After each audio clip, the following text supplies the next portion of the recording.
gonna get back when I feel like you know I don't play right. I'll put up a good fight. Just give me the word, right? You know I don't play right. You know I don't play right. Don't give me this. I'm gonna get back when I feel like you know I don't play. Put up a good fight. Just give me good fight. Yeah, right. You know I play right. Put up a good fight. You know I don't play right.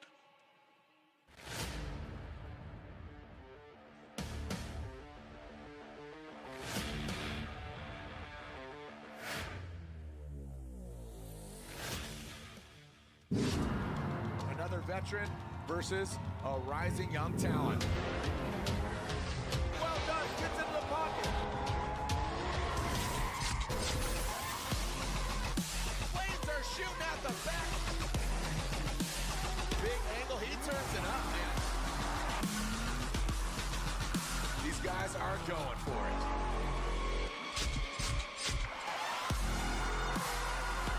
That final inside clip. Lurking in the smoke, well done.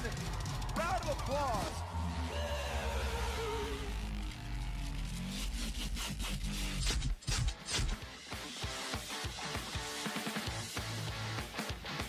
Welcome everybody to a beautiful backdrop that is Road Atlanta.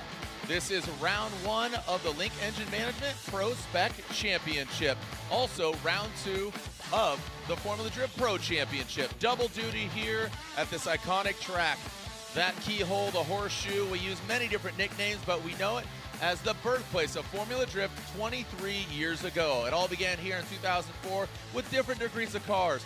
Maybe half the horsepower of the machines you're going to see. And with the introduction of ProSpec a few years ago, we had Pro 2, now ProSpec, the evolution and the ladder of professional drifting here in the United States is absolutely transformed into what we see here today. Thank you so much for joining us here. Again, we saw rain, we saw wind, we saw it all. We're about to see who comes out on top. So crack open a rock star and come party with me, Jared Dienda, Matt Sopa, ready to party out here on track.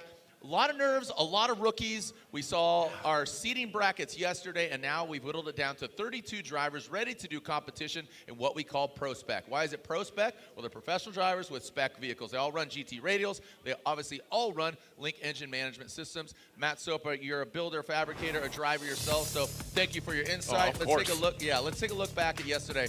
Some standouts. Obviously, this is as we are looking at Pro. This was Adam LZ, notably under the lights, and this is what we're going to see later on today. Yeah, there's, we've seen a lot of cars battle the temperature change here, which is always a thing we talk about just about every round where the temperature drops, the grip goes up, and drivers that can adapt to that quick changing are always doing well here. Forsberg filling out that 5. That's where we're going to talk a lot about that transition from 4 to 5 here as we look at now. Mr. Who we got there? Sorenson. Yeah, in that new livery. Yeah, it threw me off here with the everything else, and none other than James Dean. So, yeah, second time we've seen the Wally, the introduction of the digital judge.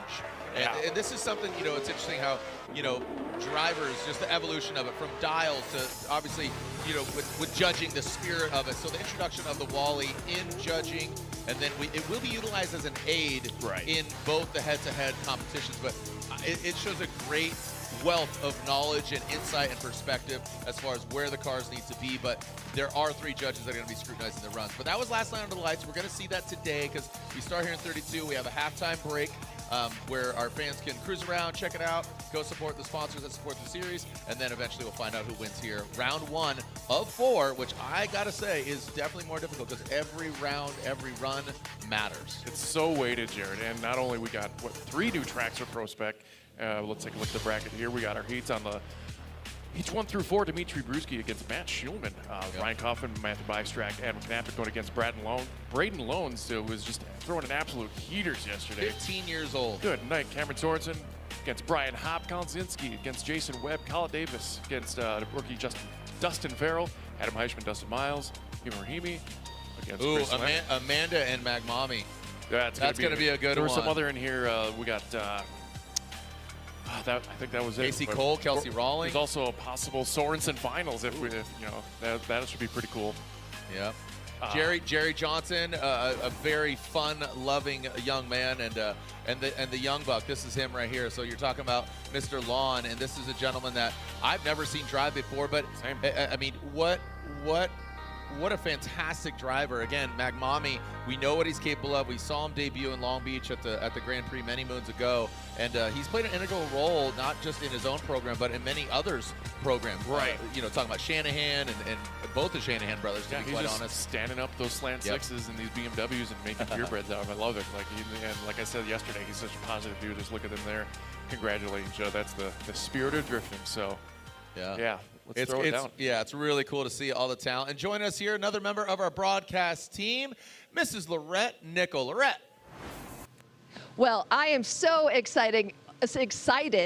Opening day for ProSpec Series, and this gentleman finished 4th last season, coming into Atlanta looking to make a big splash. What's that pressure like for you? Yeah, coming into the season, almost winning the championship last year for those who watched, and then winning Atlanta here. We come into this round, and it's like the pressure of, even if I want to put it aside, it's like we want to back-to-back. I want to make my team proud. I want to show the fans that we can continue to do it, and we want to make the jump to pro. So it's heavy, but it's a lot of fun. I like taking the responsibility of showing what we can do. But you got it. You can handle that pressure, and that pressure is going on yourself, that you're putting on yourself for sure. But talk about pressure, because the start to this day has been pretty tricky. What's been happening with you and your team? Yeah, we showed up a day early in Atlanta like we always do, ready to go. And it rained Thursday practice. We thought we were going to sit it out. I got a gut feeling I wanted to make a run. We made a run in practice, and we totaled the whole front of the car. We almost thought we were going to write it off, and the weekend was done. And my team spent 14 straight hours rebuilding the entire front of the car, refabbing intercooler, piping, re-welding the entire exhaust manifold together, and straightening the whole front of the car with hammers, their weight, trucks, everything. And so this morning practice and warm-up was our first laps of the weekend, but we feel good. Car feels good. I'm so glad that you feel good. Did you get any rest, and where's your confidence at? We got a ton of rest. Honestly, the team was efficient enough. We got done at 2 a.m. We're blessed enough to be a late schedule today, so I feel really good. I just needed that one lap to feel the track, feel the grip level, and we got 3 in practice this morning, and feels just like last year. Amazing. And if you folks watch F1 and you saw the MSC cruise ship, this man right here designed it. How many floors was that? For F1 Miami, we built a 5-story yacht. 5-story, almost 280 feet long, and that was the MSC cruise activation for F1. So for those of you who saw the coverage or was there, that was done by our team, and it's exciting. Something's got to pay for all this crazy stuff we do. So it's cool to tell a story sometimes what we do. Amazing. So I just wanted to brag on this guy because I thought that was really cool. So Corey Talaska, you might remember, he was our winner from last year in Atlanta and looking to do the same. Guys. Thank you so much. Awesome. I love that. And Lorette just got back from F1. That's what she brought it up. So obviously just the diversity runs deep here, from designers and hosts and drivers and all that. So very, very cool. Speaking of drivers, this is how our 2026 ProSpec Championship schedule is looking, obviously here in Atlanta. But 3 brand new tracks. Yeah, no doubt. For our 26th season. Yes, we've been to Vegas many moons ago, but Stafford, Connecticut, a brand new track, a brand new venue. Indianapolis, a new track, a new region. So excited to kind of feed that region and that area. And then we're going back to Sin City, which we haven't been to FD in 10 plus years, but we cut our teeth out in the parking lot. Now we're going to the bull ring. So bring out Toro. Who's bringing the weapon? Yeah, and that's where we're going to crown our 2026 Formula Drift Link Engine Management ProSpec Championship. Walk us through the keys of victory. Yeah, Chase lead got their responsibilities. The Chase driver is going to adapt to the driver in the track on both parties. So well-timed and executed transition, especially on that Chase driver. If you can time that, you're going to really shine the judges on. And committed to the momentum and large angle as a method of slowing down into outer zone 5. And I was talking about it a little bit in the opening, where 4 to 5, we don't want to see a lot of handbrake and adjustments there. Just use the angle to slow the car down and get into that zone, because it's a tricky spot coming up that hill and then having to, you're just going full bananas up the hill, and then you got to kind of not pump the brakes a little bit, just use some other methods to get the car in control. And you got to think momentum, and you see the elevation change from the top of the hill, going down in the valley, rising back up, and then working your way back down. So the car dynamics definitely changes. Here is what we're looking at as far as a D-cell map, and this came up in conversation with the drivers, meaning both Pro and ProSpec.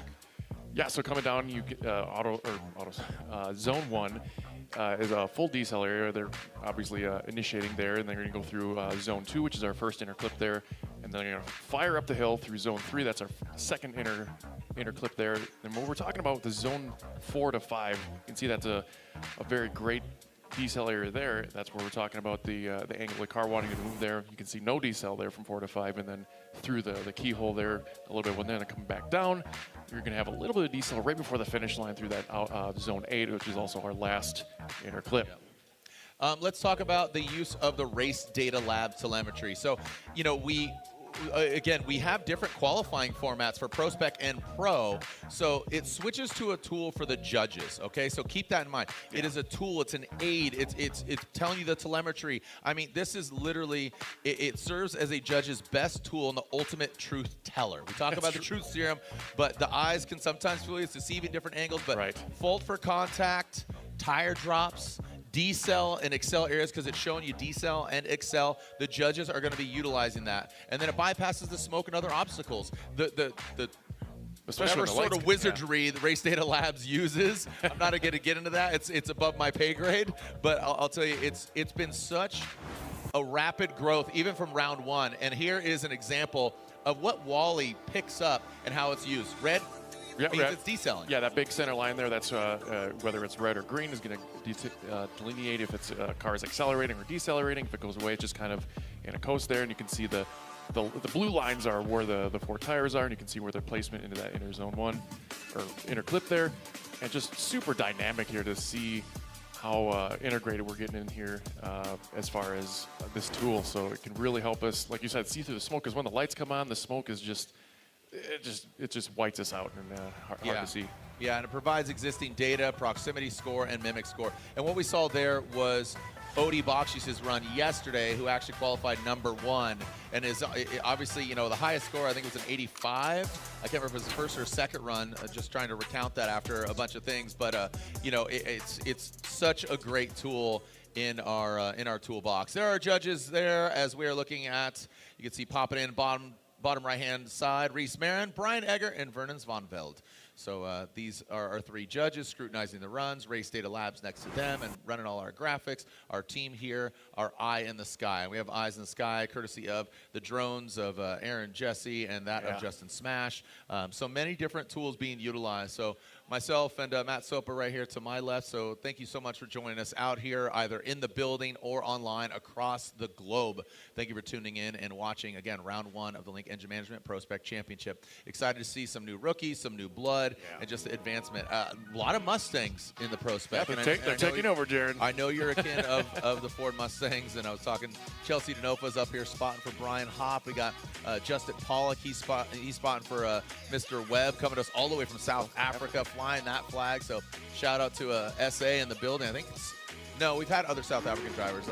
I digress there, but taking a look at Taska versus Levi Waite. Levi Waite coming to us from Colorado. He got his license from the Colorado sanctioning body, so excited to see what he can throw down in his BMW E36. But Taska, like you said, almost wrote the car off. But we're seeing some wizards, we're seeing some fans, all degrees of ages. We're ready to see our GT Radial Top 32. We kick things off with Dustin Frell, a gentleman from your neck of the woods, coming to us from Arizona, going against Colette Davis. But that will not be our first battle. Yeah, we're actually going to be looking. I've seen Dimitri warming up his tires there. It's going to be Brutsky and rookie Matt Shulman. Yep. So he's got a big ask of himself. We got a veteran of. He's a ProSpec champion himself, and he's dabbled in the pro. So now he's just focusing on ProSpec this year, and he's going to get the clean air first. Yeah, and there's a lot of 3 ProSpec drivers that moved up to pro. Cole Richards, Cody Buchanan, and Casey Cole? Nate Chen. No, not Nate Chen. No, not Chen. Nate Chen, yes. Nate Chen. And I think 2 of the top 3 moved that one last year in Atlanta. All right, well, here we go with our first battle. Dimitri Brutsky, we talked about him. And here's Matt Shulman. Brutsky will be leading Team Never Settle. Happy birthday and happy Mother's Day to his lovely wife. Initiating that first outside zone past the inside flip. And we just call it inside zones now. As the Never Settle BMW works his way up. Shulman, like you said, a big battle and a big climb up that hill, fills all that outside zone 5. Now coming into 6. Now there is a rectangle on the ground right there.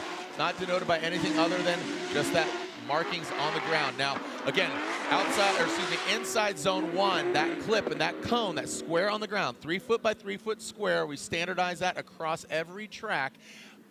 Inside zone 2 becomes inside zone 8. So that's the only clip that does double duty. I want to repeat that at the top of the show. Inside zone 2 also is 8. The others, like talking about 3 that they go past, that is not in play on the counter course. Yeah, so you can see Shulman kind of late to the party here as Brutsky does a straight-up initiation. Puts the car right there. He's a little deep in that outer zone, or inner zone 2. And Shulman kind of falls apart here, tries to reel him back here, almost getting on a frame here. Brutsky does a great job getting that car into that outer zone 5 as they get through inner zone 6 through 7. And Shulman kind of cutting the line there as Brutsky is, just having a Friday night drive here in front with not too much pressure from the Shulman camp as we take another look at our free replay here as we can see from the perspective of Shulman just trying to get into that pocket and just using everything he can to get to this veteran here in front of him as he just can't seem to close the door as Brutsky does a really good job checking all the boxes in that lead position. And now Shulman will get his first shot in the clean air in this top 32 competition, and Brutsky will give chase. Shulman, I saw him yesterday. He's like, man, he was like, I'm sorry, Jared. I'm like, why are you sorry to me, dude? You're in the show. It's all good, man. Things happen, and here he is. He's in top 32 on his maiden voyage. Just joining the party. So, all right, Shulman has that clean air as we always talk about. Shulman coming down to that first outside zone. A lot of handbrake there, staying in it. Now past that inside zone 2 and 3. Working his way. So now look at Brutsky. He's kind of gapping him right now into that outside zone 5. He does flirt with the dirt right there. That's really good composure on Brutsky's behalf. He could have easily dove in, and that shows you a little bit of a veteran move. Brutsky did compromise going out to there. So again, 2 becomes 8 in that zone. Yeah, it's kind of some weird algebra. 2 becomes 8. 8 becomes 2. Cross carry the 1 equals like, oh boy. Yeah, bad at math, but I know what it all equates to is a good time. This is our only course of Formula Drift where we go counter course, where we kind of go back on itself. Yeah, so Brutsky kind of like testing the waters here. Shulman getting just a gobful of handbrake there. Really cuts that inner really short here. Brutsky still kind of playing it safe until the keyhole here. He decides to strike as Shulman does drop a tire or 2 there. Shulman, like you said, getting into that clay a little bit, but Brutsky just kind of stabbing at the door there, and he basically stays in his pocket the whole time. Little compromise there from the Brutsky camp, but I think overall Brutsky is really showing his dominance here in that chase position, almost getting a piece of Shulman's door there of that S13, and we'll see what the judges have to say about that. I feel Matt had a high, a tall task here, so. He knew who he was going against. We know this, again, the veteranness of, if that's a word, Brutsky, just the veteranness of what he has done. But again, Shulman should definitely hold his head high. He knows who he's going against, but Brutsky comes out on top. Dmitry Brutsky gets the win. Like I said, a birthday gift to his wife. And again, happy Mother's Day to all the drivers and wives and staff and crew and anybody watching. Happy Mother's Day. Matthew Bystrak, Ryan Kaufman, our next battle here as Bystrak. We know what he's capable of. He's been working on that Mustang for quite some time. Do you feel like it's ready? It's up to snuff? It sounds like it's ready. That thing is madder than a Hornet. It better than a what? Madder than a Hornet. Oh my gosh, these Saints, dude. I don't know how you're not like 85. Old soul, Jared. Old soul. Dude. Got an FC and Wisco called. They want you back, brother. They want cheese curds and spotted cow. I don't want them. All right, here we go. Coming down the hill, Ryan Kaufman in that Taxi Garage FC RX-7. Look at Kaufman. Brings it very smoothly. Bystrak, I feel he's just unbridled in that chase position. Now working his way back. You saw that clip. That's going to come into play here as they make their way back down. Bystrak, you see he has good proximity, but we need him to mimic that angle. Just a little bit too loose. Making his way back down. And then here it is. Again, that 2 becomes 8. Oh. And they cross, and that is not, that first outside zone is not an outside zone. There's a finish line there that they need to drift all the way across. Don't get in the dirt. We saw it yesterday. You will have an incomplete if you go 3 off. Yeah, I feel Matt had a kind of bit off more than he could chew here as he almost over-rotates there, getting through that inner clip here. Kaufman looking really good out front. Bystrak cutting the corner, trying to get that proximity, trying to get that pocket. It just couldn't stick as Kaufman does little momentum there. I don't believe there's a decel there, so that might be on him. But Bystrak really didn't recover as he had that opportunity to kind of stick it to his door there. At Bystrak, timing is just not there. But Let's take a look at Kaufman there. It looked like he straightened. I've seen a little murmur here going in the judges' counting here. Okay. I felt like he straightened before the line almost. Yeah. We'll take a look at it. And again, a lot of that might be being cordial as far as shutting it down, so you don't come unwound as well and come back into the car. I can hear that. But I just, for the sake of conversation, many different scenarios, there's an educational process. One, new season, first round, anybody tuning in. We want to address the newcomers, the first-time watchers, and, of course, address the 23rd year watchers. And some people weren't even around when we kicked this thing off in 2004. So just the evolution of the vehicles, run what you brung. They're all on GT radios. They're all on Link Engine Management. So, again, ProSpec is ripping and gripping. Thank you to Miguel and his Race Data Labs team. And we will see, again, it's just a great tool, great aid, is the real truth teller in the whole scenario. So what I was kind of getting at, Jared, is trending data, at least with Kaufman. It kind of seems like he likes to unwind that thing a lot further than what it seemed like he did. But all right, let's take it away. him up here. Bystrak out front, and Kaufman in his rearview mirror initiates. Bystrak a lot more confident in that lead position, standing on throttle. He looks a lot more calm and settled out front, but Kaufman, he's not backing down at all. So look at the proximity. That he had the proximity, and he is mimicking the angle. He is shallow there. Bystrak was shallow there as well. Now Bystrak coming back out of that keyhole, the horseshoe. Look at just diving on in. I want to see that overhead and see that angle, but him bathing in the smoke, he is really confident. One, he trusts Bystrak. Two, he's comfortable in his own vehicle, the man and the machine coming together. Yeah, for sure. Talking about Kaufman, that is. Yeah, and Bystrak too, but I'm just saying Kaufman in that chase position, that was really well done. Yeah, Kaufman looked a little more comfortable in the chase position versus Bystrak. Bystrak, I felt like he could have came in a little more hot into that initiation. We don't want to see a lot of handbrake pulled there. But Kaufman put that FC right where he wants it. He kind of finds his rhythm here following Matthew Bystrak as they get into the outer zone 5 there. Does kind of cheat there, but he definitely makes up for it. Sacrificing a little angle. Bystrak here kind of losing momentum. Does a good job filling that outer zone 7 as we get down through there. Past that inner zone and then back up. Kaufman right there with him basically the whole time.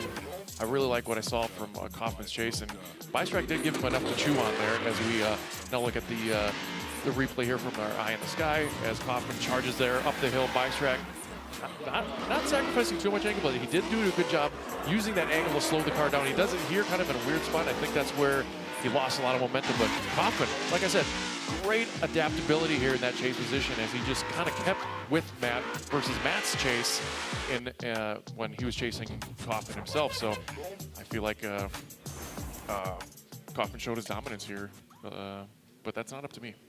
Yeah, that was again, there were some mistakes made on either side, but overall it was really good. So Bystrak comes out on top. We got to get a headset on this. And yeah,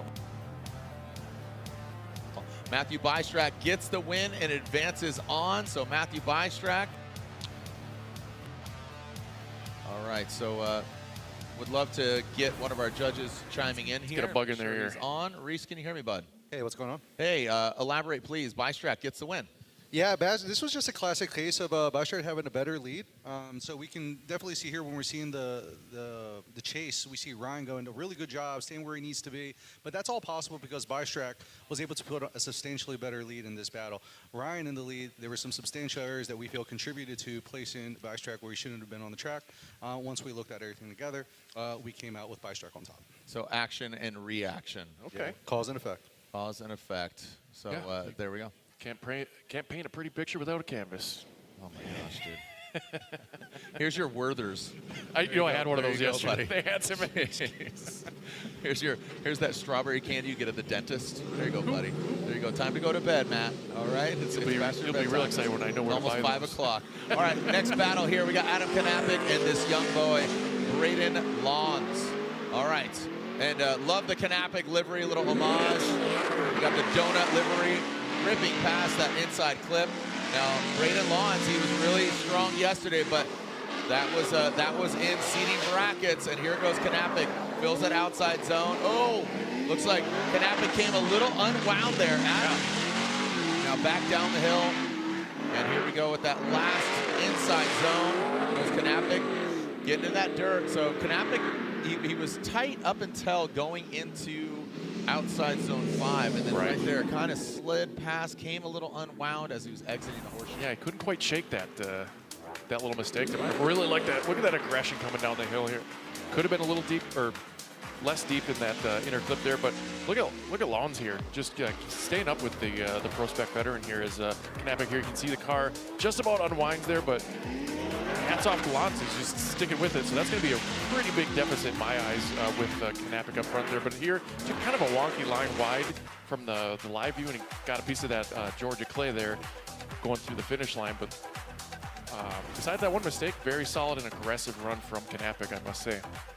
As now Lawns, he really shined us on yesterday in the seating, so I'm expecting some good things here, some wild entries going down that hill from Braden. Very, very impressive to see Lawns come up and do what he did yesterday. So now look at that, the green eyes are on the prize, coming down the hill, and Kappik's like, who is this guy? What? It's the Hulk. Oh my gosh, and there goes Lawns. Kappik goes in way shallow, straightening out. He has compromised a ton of angle there to try to catch up to Lawns in this M-Spec vehicle. And M-Spec, as we know, again, the KC Cole camp, and now coming down back into that last zone, Lawns. Wow. Very, very well done there. I think I think Lawns might have done just enough as he was out front. That's Kappik got shocked.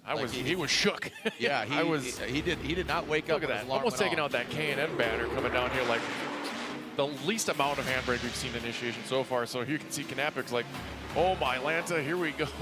As he tries to catch up, as Lawns is just checking the boxes twice as he's going through this lead position. It could have been a little more momentum loss in that inner zone there, but Kappik just couldn't seem to shake the fact that this kid's just kind of running away with it, and not even in a bad way. Like when I say running away, but he's at angle. He's driving with intention is one of my favorite sayings, and it shows. Yeah, Braden really shows just some great maturity there right out of the gate. So Braden Lawns gets the victory over Adam Kappik. Adam, a decent lead run, but Braden just left him in the dust. But he did everything he needed to do. So as we advance on, let's throw it down to Laurent Nickel. Laurent? Well, he may have taken the win. He's moving to top 16, but it was not easy because he was dealing with clutch issues. What were you experiencing there? I guess I should have been prepared better coming into this round. Should have known better, so partially my fault. But yeah, in practice, we started having a little clutch issue. It would start getting hot, so we cut it short a little bit and start cooling it down, prepped for the battles. Feels like we put enough cold air into it. He held out, but it was still sleeping badly, where I have to downshift twice on my lead and my chase earlier than I wanted to. It worked out, thank God, and yeah, happy to take a win because it's first round, first battle. Good driver. I watched Matt drive yesterday in practice and seating bracket. He was killing it, so I was definitely like, at least I got a good driver to go against and not worry about something, funky happening. So that little bit balanced it out for me, because I like good battles. So yeah, we got the win, advancing on. We're gonna go back to the main pit, fix the clutch, and we'll be ready to take it all the way. All right, Dimitri, thanks so much, and happy birthday to you. Vita, yes, exactly, happy birthday to Vita. All right, so as we take a look back here, this young man takes out, like you said, this ProSpec veteran, the Donut S chassis Kappik, but it was Braden Lawns, 15 years old, advances on. We are 3 battles into our top 32. Many more turning and burning left to go in 32 to have our halftime break into 16, 8-4, and we find out who wins round 1 of the Link Engine Management ProSpec Championship. We're here at Road Atlanta. Don't go anywhere. We'll be right back here. Adam LZ here to tell you that motorsports has taken me just about everywhere. And no matter the scenario, Link ECU is the answer. The flexibility Link gives me for drifting, the precision I need on track, the durability to handle off the track, and the reliability you want in a daily driver. Even when pushing an entire motorsport to a bigger level, Link ECU has been with me every step of the way.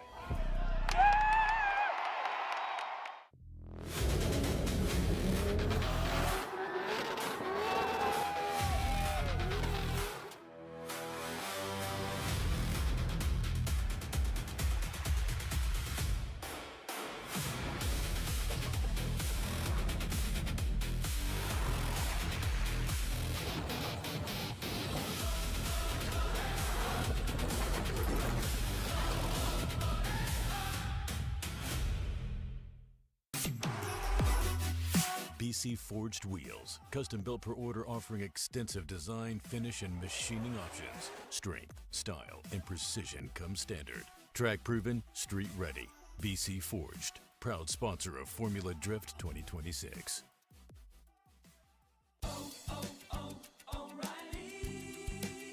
Need a little help? O'Reilly Auto Parts has help. Need some advice? We got advice. No matter what you need, we have thousands of professional parts people doing their part to make sure you have it. Exceptional customer service. Just one part that makes O'Reilly stand apart. O'Reilly Auto Parts. With the Canon ImageProGraph Pro 1100 professional photo printer, my images come alive in print. What I see through my lens is what you see on the wall. Vivid, detailed, and accurate.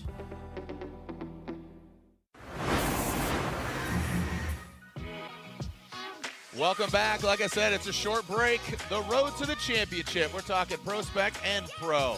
This is round 2 of the Formula Pro Championship, but right now we're focusing on ProSpec. And we've seen some notable names come through the ranks. You know, Ben Hobson, obviously Cody Buchanan, most recently making the jump. O'Sullivan, obviously we know what he's capable of and what he's been doing lately. And you know, there's so much talent out there. And those yet to come, yeah. Yeah, but even in itself, ProSpec is 4 rounds. So as far as manageable, you know, it's definitely something that you got to handle. But speaking of a veteran, Brian Hoplamazian, going against the youngest Sorenson of the trio, Cameron Sorenson, as he is ready to head down the hill on that Optima batteries. He is 14 years old. 14 years old. Yeah, I feel like he's been 14 for 12 years. Joking. No, but Cameron Sorenson, definitely a talented driver. Saw him in practice. He was shredding. Brian Hop, it's a game of inches. I'm talking about in between his ears, and he's got somebody in his ear, Chelsea Denofa, a Formula Gym champion, giving him some insight here. But Cameron Sorenson, absolute shredder. Look at this. Talk about you know, a sim kid. Look at Cameron Sorenson. Comes up into the outside zone 5, works his way through the keyhole, and 6 exiting out. Brian Hop getting lost in the sauce right now, and Brian Hop taking a very shallow line now, comes into that last one, and shallow on a lot of those clips. I felt like he was just panicking as far as trying to catch Cameron up, just pulling away from him. Yeah, I mean, we'll talk about these transitions from Cameron because those were snappy, but I really like the initiation here. A little deep there on that inner zone. Really bringing the car around really quick, and I think it caught Brian off guard here as he even gets out of frame here in our racer replay as we bring it around the keyhole through that inner zone, and Hop is just struggling to get the tires lit there as Cameron just running away from it. You can just see how snappy these transitions are coming through here and back up the hill. Like, good night. That was good. Like, Cameron is really, really on one. I feel like we're going to see a lot of him tonight. And then let's switch it around here, and Brian Hop can show that young buck what he can do out front. And here we are taking a look at Brian Hop. He will now be out front. And again, Brian Hollywood Hop. Cameron Sorenson chasing him down. Let's see what Hop can do. Seems like the lead cars are always pulling away, man. I don't know, you know, just as far as the track, this is the same conditions they're practicing on. Now Cameron, looks like he's got the panic going on now. Coming in, Brian Hop almost overshooting. It gets in the dirt. Cameron, oh, holy cow. Brian Hop way out there in another area code.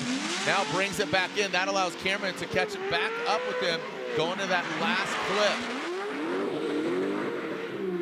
This is a little to unpack here. Yeah, I mean, lead versus lead, chase versus chase. That's what we really got to look here because they were definitely in different regions of the state. Yeah, Hop kind of initiated pretty soon here, and I think that threw Cameron off the rip here, and never really caught up to Hop. And the thing sounds super aggressive coming in here, but then he crosses the county line there just a little bit here, and he really swings it just way too far outside. He's about a car length off of that inner zone here as Cameron did kind of drop the opportunity there to shut the door on it, and there we see a little tire fire poof there as they head back up the hill. So it's really hard to, yeah, so he dropped at least a tire there.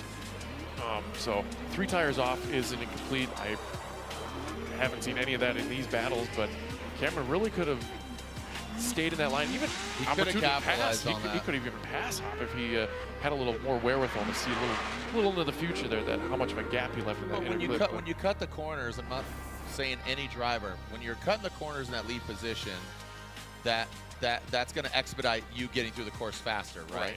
If you adhere to obviously the zones and lines, that would create, like we saw earlier with the Bystrak Kaufman battle. They went with Bystrak because he set him up for success. He gave him, as you say, you can't make a paint without the canvas. The canvas was that lead run, and that chase vehicle is going to trust and get right there. But again, on either side of it, I think they're both leaving some points and some opportunity on the table in both lead and chase. So, you know, some great moments there between both of them. And again, hats off to the young buck that is Cameron Sorenson and the vet Brian Hopp. Like I said, we know what he can do, and sometimes it's just a game of inches in between the ears as opposed to on course. I feel like once in both the chase positions, they like hit the scramble button, and then they just kind of they forgot their training, so to speak. Reboot, Control, Alt, Delete. Let's take a look. BC Racing custom coilovers side by side. Go for gold. All right, there we go. You can see Cameron out front and left, and Hop on the right. As you can see, a lot more angle from Hop, but he really started a little soon there, and so Cameron kind of got messed up there. The distance between these two guys is about the same here. The Hop had a little mistake there compared to Cameron. Cameron a lot tighter here through that line in the inner zone. And like I said, Cameron could have capitalized on that, but didn't quite. But he was a little closer and timing those transitions a lot better, despite being a few car lengths behind Hop. So I feel like the little Sorenson here has bundled up. We got an advantage. Got a widow blanket. I feel like it's a gender reveal. Got a pink blanket and a blue blanket. Slide him left for Cameron Sorenson, right for Brian Hopp, and Cameron Sorenson gets the victory. And I got to tell you, I think Cameron's lead run was just a little more precise than Brian Hopp. He went too inside on his lead run. If you just focus on the clean air, talking about being out front, Cameron was just a little more dialed, a little more precision driving. Hopp just a little tighter and inside some of those clips and chase. Both of them were a little frazzled, but again, lead runs, Cameron Sorenson, all that. I totally agree with that call. Cameron Sorenson gets the win. Yeah, just I think the big crux of that was how far Hop was off that inner in the keyhole. So moving on. Moving on to Colin Zilinsky, that Fitment Industries purple S chassis on the left-hand side of your screen, and on the green, in the green Mustang on the right-hand side, that convertible coming all the way from South Africa, Jason Webb. So Colin Zilinsky, we know, again, how talented he is as a driver. When it comes together for him, he is unstoppable, man. He is definitely a talented driver. And Jason Webb, I've known him for quite a few years. Went over to announce Gymkhana Grid in South Africa. Now he's over here in North America. So let's see what we got from Zilinsky up front, Webb in the chase. Zilinsky enters into the outside zone, drops into formation. That's what we're looking for. Nice. Zilinsky climbs his way up the hill, past those first inside zones, and now up to 5, Zilinsky gets in the dirt. And Webb, smart move, he kept it on the asphalt. He did not get baited into going off course. As I say that, he jumps in on the inside. He does get that proximity. Now around that last and don't Zilinsky, do it. Oh, snap. And Zilinsky, you can see almost rotating, but he threw up a roadblock in front of Webb. It looks like Webb might have. That was right at the finish there. Yeah. And we could see Webb, that Ford Mustang, it has seen a lot of carnage over the years. Like I said, over in South Africa, that's a vehicle, so hence the right-hand drive, convertible.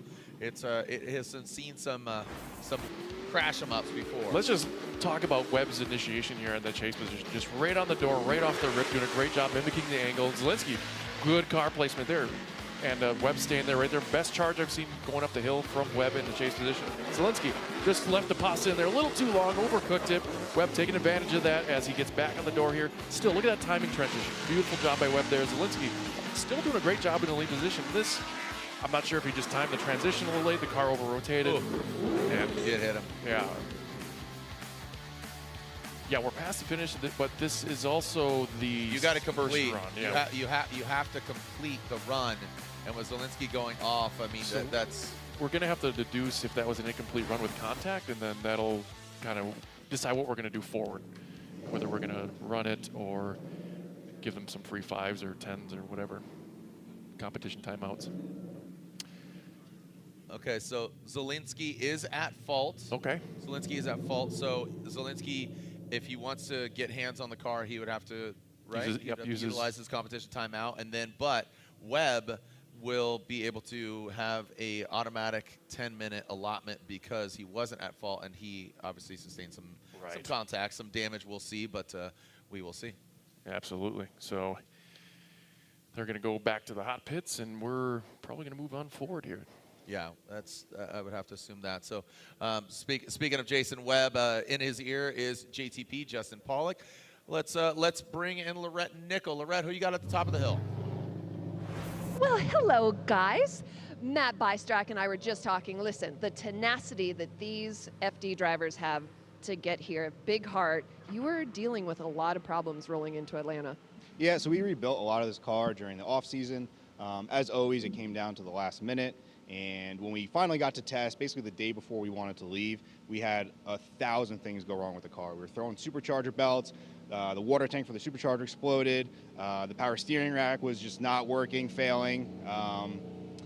A million things, oil leaks, everything, just like a million little issues that made just no testing. So we were up in the morning till like 1, 2, 3 a.m., sometime like that until Tuesday to finally come here and drive or tech on Wednesday and so on and so forth. And then yesterday was brutal. We kept throwing supercharger belts still. We were up here until about midnight last night doing some changes, and I think what we did, it's a little ghetto, but it's actually doing really, really well, so I'm excited for that. Well, I love that. You're looking on the optimistic side of life, and he did say, despite all of that list, that he is happy with how the car is running. Best of luck moving forward. Thank you, Lorette, and congratulations to Mr. Bystrak as we are chilling like a villain, like Bob Dylan on penicillin, hanging out, homeboy. How are we doing? Just shoes off, bro? Shoes are off, dude. Let the dogs eat right now, player. Sheesh, sock check, fool. That's right. Those dogs are barking right now. Dustin Miles, Adam Hushman, yep. So Styles for Miles coming from right here down the road. Yep. And also another veteran of the feeder series, Pro 2, ProSpec, and he recently announced that this is probably going to be his last season. Okay. I don't know if you saw that or not. So now he's got let it all hang out there, hopefully. Let's do it. Let's see what you got. All right, so as coming down the hill, okay, got a little roller start. Yep. Rolling off the line. So taking a look, it is Adam who rolled off the line before the lights were extinguished. So if this is your first time watching, that chicane there is to bunch them up going in because we don't want to drag race off the start. The lead car needs to wait till the lights right in between both the cars. You'll see them illuminate, and once they extinguish, that is go time. As Max is here up on the start line, ready to send them. And yeah, then they also have 2 seconds to get going after the lights extinguish. Otherwise, it's also a restart.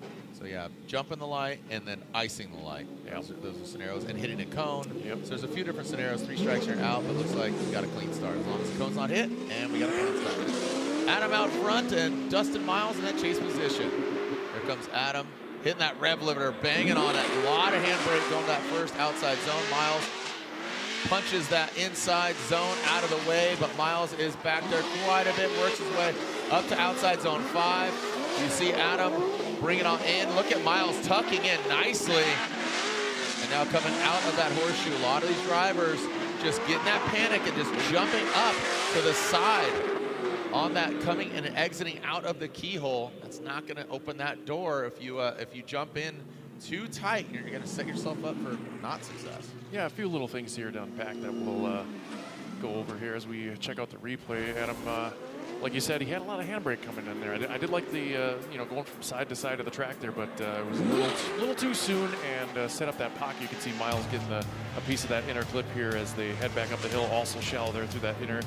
Decent job, dropped a little tire there, but you could, not from this point, but you could see him grab a handbrake right at the end of outer zone 5 as they bring it around here. Also could have been a little tighter there. Miles doing a great job of trying to close the gap between the two here. This is where it fell apart. He timed it just a little too early, or late actually. I apologize, as he gets a little far behind there at that last inner zone 8 before the finish. So little few things to clean up here. I feel like Adam approached outer zone 4 to 5 the opposite of what the judges wanted. So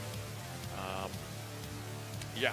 So we're gonna take a. There's a lot going on right now. What is happening? We got cars over here, over there. So we'll take a short break. When we come back, we'll see where the pieces fall, where they may. But Zilinsky, you see, a line in the door, getting it right. Zilinsky versus Webb, Hushman versus Miles, and there is plenty of carnage ready to ensue here at round 1 of the Link Engine Management ProSpec Championship.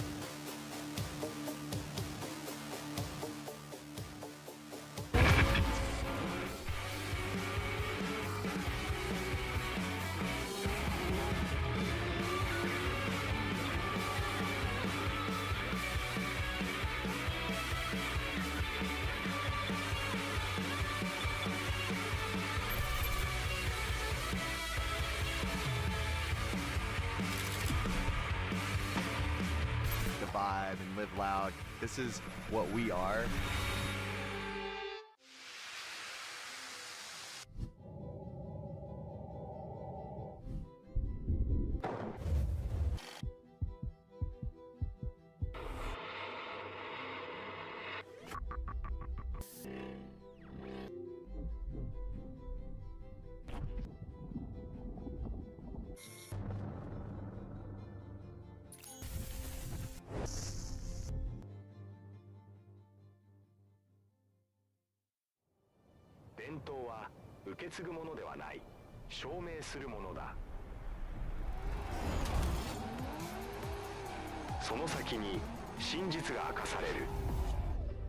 Legacy isn't where you come from, it's what you carry forward.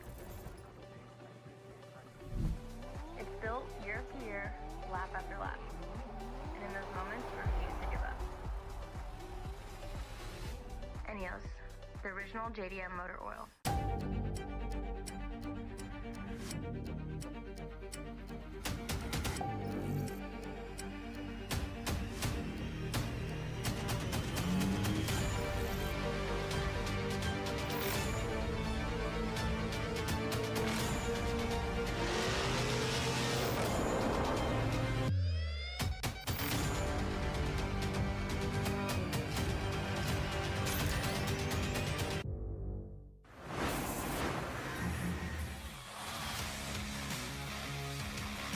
You're looking at Mr. Zilinsky, barely made it the 5-minute allotment and almost eclipsed.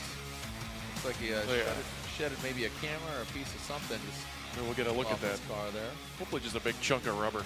Yeah, something's over there. But great looking car. Love the purple and the pink. And as we are getting set, so back there.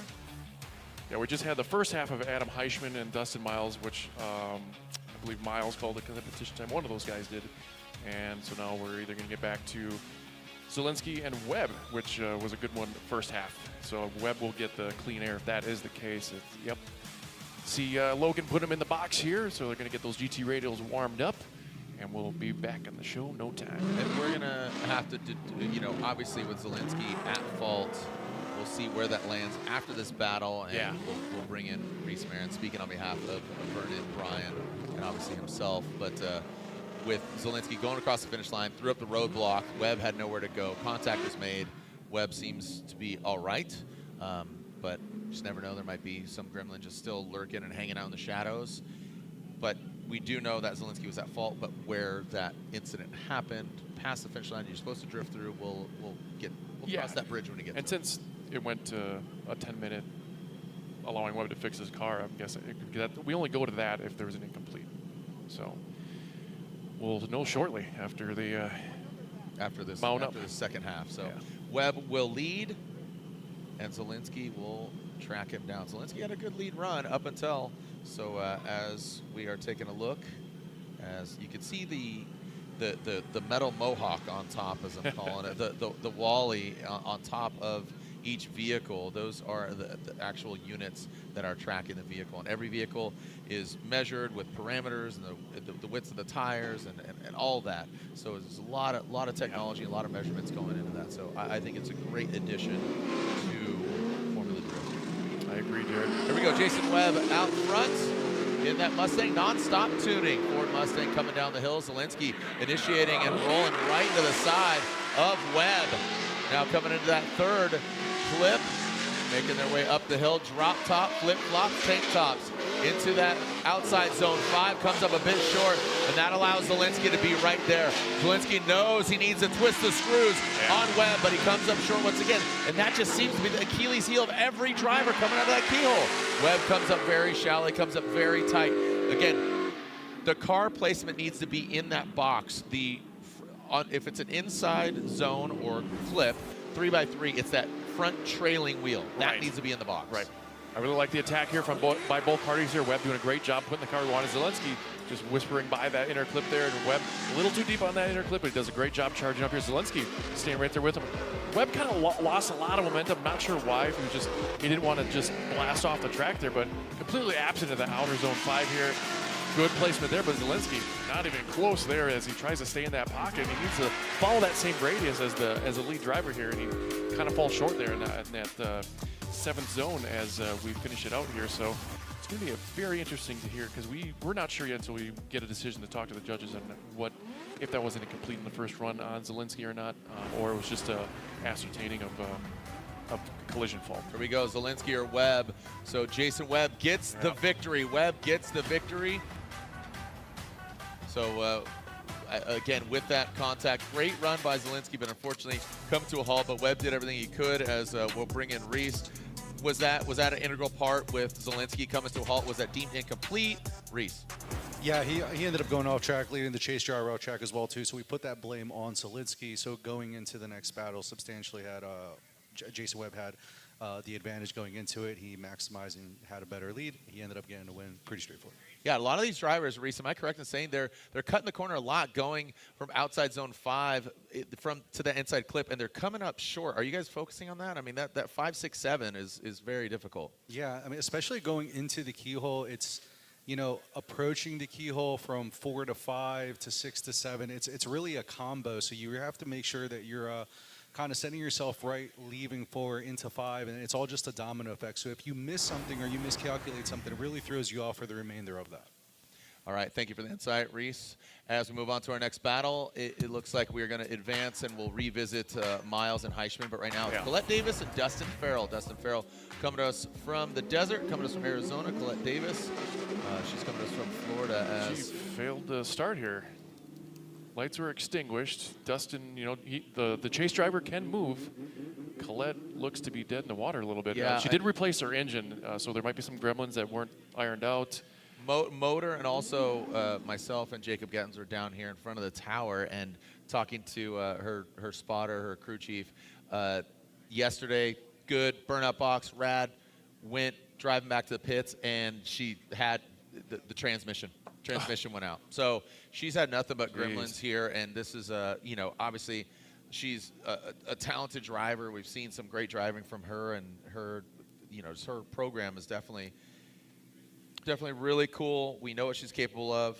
Colette Davis, Fitment Industries vehicle, and then again Dustin Farrell, a newcomer to Formula Drift competition. Oh, lights are going on here, Jared. Looks like we might party. We are. All right, so don't know exactly what happened. Dustin might have rolled past too either, but looks like we got a clean start. Colette Davis out front, Dustin Farrell in chase position. Colette, perfect execution on the outside zone. Swings a little bit wide past that inside, but now coming up the hill. Wobbles her way into outside zone 4, going into 5. We're talking about that 4 through 7 combo. Up, down, left, right. Street Fighter. Yep, there we go. And now into that, I'm telling you, that chase position, everybody cuts that corner. They do. Don't panic. It's all good. You'll find yourself there. And if you're not, you just need to make sure you have that right line. So, again, just you feel like you're racing, but you're drifting. You got to get that grip and slip going. Yeah, this is the best initiation chase I've seen from Dustin all weekend. Did a great job here following Colette. Fell a little waver there we didn't see in the live action, as Colette does waver here. A few tires maybe drop there, and she kind of hesitates going into 5 here, just getting into that zone. Dustin does a really good job of adjusting here, and here he attacks. Again, he needed to not transition as aggressive. I think that would have set him up a little bit better, but he does make up for it, timing his transitions, but he does cut that corner a little short. But now he'll be able to shine us on with his style. I feel like our friend Little Webby here is a.k.a. Dustin Farrell. He's a little bit of a style king. Little Webby? Yeah. He drives with the likes of Forrest, so he's had a lot of time with Forrest. Yeah, and, so you'll kind of see that Forrest influence. is a steezy driver, like has that big swing thing, like he's obviously the Yeah, well, we'll take another look at it. Does he get nuts? I don't know if Dustin gets nuts. Listen here. Dustin will rival the Dr. Pepper fever of Kevin Wills. I heard. So that's another thing. But all right, let's talk about the run. Yeah, see this transition here. I feel like a lot of drivers, like to your point, you're just getting so upset back there. They're almost transitioning after that inner clip too fast, too aggressive. So it really sets the car up to 7 really poorly. But let's get Dustin the clean air here in that S15 while Colette gives chase. Yeah, great looking car. Love the livery. The 2F Performance kit looks solid, and we'll see if he can be the front man, the lead man for the band, the Valve Covers out there in Arizona. We'll see red as Dustin Farrell will lead, and Colette Davis chasing him down. That pink nose. She's going to try to go right in the back of that S15. Here we go, and she comes up, ripping up into that second zone, and now coming up the hill, Dustin Farrell. Look at good angle from Dustin. There it is. So brings it outside zone 5. Colette Davis taking a shallower line, gets her thrown off, and this is it. Dustin Farrell goes to the outside. Again, that 4 through 7 is just such a smooth arc that you need to bring it all together. Wow. Dustin Farrell comes through that last inside. Again, that inside zone 2 becomes 8 as they make their way up the hill. I gotta say, I really like. You can see Dustin's pretty happy with that run as he's pounding the roof here. But I felt like he wanted the car a little over to the right, but he does a good job deep into that inner clip there. And Colette does a great job adjusting, getting away from Dustin, but he didn't use a lot of angle getting into outer zone 5. You can kind of hear him getting back into it. Could have probably used a little more momentum. Great position there, but again, these cars are transitioning just a little too aggressive to stay in that pocket and get into outer zone 7. Dustin again a little too deep there on that last inner zone 8, as we now call it. But I really feel like that the big difference in the lead for lead anyway is that 4 to 5. Dustin, you could just see him pour the angle on coming out of that zone and going into outer zone 5, and I think the fans will agree. Some fans are less enthusiastic than others. I mean, checkered flag coveralls, but then the human statue out there in the audience just unimpressed. Mr. Unimpressed, dude. All right, so Dustin Farrell, you can see that S15, and I heard somebody go, whoa. So as Colette was going up the hill, I think she passed Dustin there, maybe a little too close across the nose there. The Fitment Industries G-Technique Black Rifle BMW. And Dustin waits in the wings. All right, we got got a look side by side. BC Racing side by side. Dustin out front on the right, Colette out in front on the left. You can see Dustin's aggression here a little and matching that angle a little better than Colette in the chase position. They both kind of had a hiccup here going up the hill in their transitions. Dustin kind of taking out the inner clip as well, but as you can see, a lot of wavering in the Colette camp as she tries to set up the car for 5 and not as deep as Farrell. And again, both chase drivers had the mistake that we've been talking about all afternoon here, as pretty similar here. Dustin does kind of time that chase transition a little wonky in that last clip, but overall I feel like the lead run of Dustin had a little bit of an edge compared to Colette's. Let's see. I'm really kind of weighing that a little more these days, the lead runs. Okay, the GT Radial Top 32. Slide him left for Colette, right for Dustin Farrell. One more time, and it is unanimous. So one more time between Colette Davis and Dustin Farrell. I gotta say, I think, you know, I agree with that. I think that's good. All right, let's throw it down to Lorette, who is with Cameron. I am with Cameron. So excited to catch up with this 14-year-old driver who felt like he got the car dialed in the rain, and then now you're driving in dry conditions. Do you feel like you're adapting really well? Yeah, it was a really, really tough situation because I got car set up for the rain, got everything dialed. Those 4 laps, got the track completely, like all the zones, filled everything perfectly. And then it started drying up, changed our setup back, and it only really took me a couple laps to figure out the track, but the really hard part was the entry. Car feels amazing, looks great, and I'm just really happy to be here. Cam, we're so happy you're here too. Best of luck going into top 16. Yeah, from October to now, that gentleman. Lorette's looking up to her. He had his vegetables. Yeah, he had his vegetables. He's a grown boy. That Optima Batteries livery definitely looks cool. And what's going on in the yeah, Lorraine and Colette Davis. Yeah, Colette looks like she needs a tow, needs a little assistance there. But we will see them run again. But one more time for Colette Davis and Dustin Farrell. Looks like we are seeing, is that Chris Leonard? All right, we'll take a short break. When we come back, more action here at round 1 of the ProSpec Championship.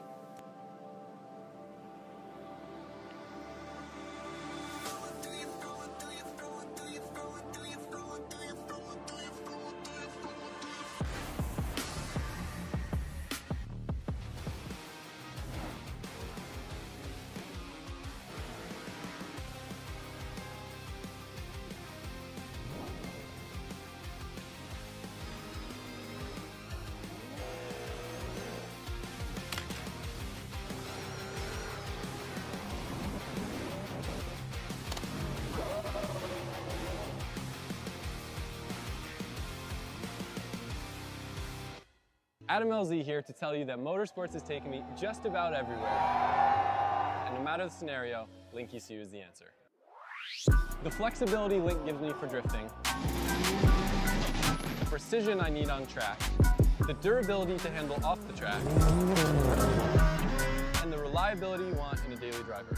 Even when pushing an entire motorsport to a bigger level, Link ECU has been with me every step of the way.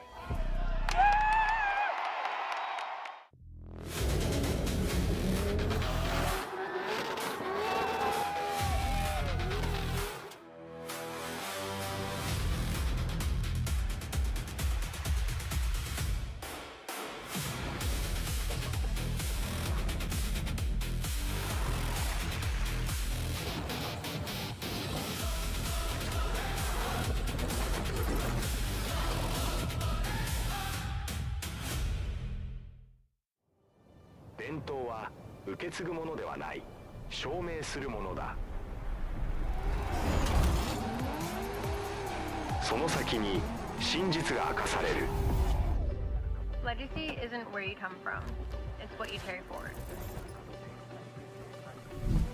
It's built year after year, lap after lap. And in those moments, you refuse to give up. ENEOS, the original JDM motor oil. And here we are, up here in the Spotters Tower, and like we said, just don't know who she needs to call and apologize to, but a motor, a trans. There's a man, JT, there off to the right, the pink studded bandana, cheering on his lady, and unfortunately just having some clutch issues right now, so we'll see exactly what transpires. But we are hearing that unfortunately Dustin Miles did not make his allotment of getting his car ready. So yeah, it's a bummer. Competition timeout. So Hushman will take a bye run here. Dustin Miles, as you said, announcing this is basically his last season of the ProSpec. But obviously, so lay back and listen. Adam Hushman gets the victory and moving on to top 16.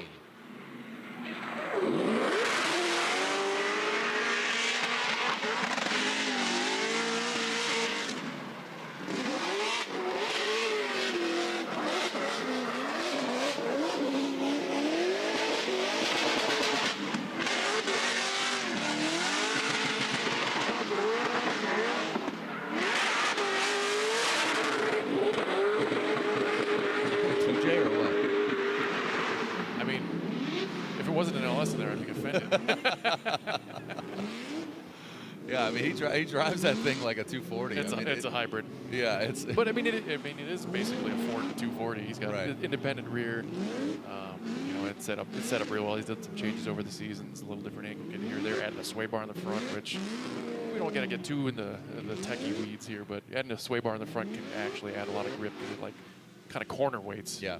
Transfers that when you're in drift. Well, we've seen the different iterations of the RTR camp, which, you know, arguably is obviously the most prepared Ford Mustangs in drifting competition. You know, I mean, you've seen them across the globe at Drift Masters, at, you know, in Oman, you're seeing New Zealand. New Zealand, obviously, you're seeing them all over. So speaking of Ford Mustangs, we got Chris Leonard. Chris Leonard going against Hushman Rahimi from Nashville, Tennessee. This should be a good one. Hushman Rahimi pops in and out, and there are the judges just looking all judgy right now, just really, really scrutinizing. Especially that one with his unbuttoned shirt.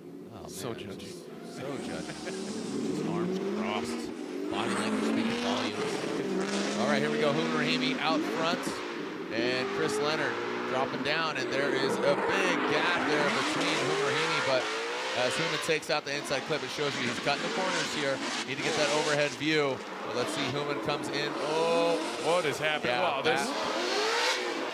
this looks like a sherbet food fight right now. There's like pink and blue and smoke all over. It's like the Crazy 8 at Thunder Hollow, Jared.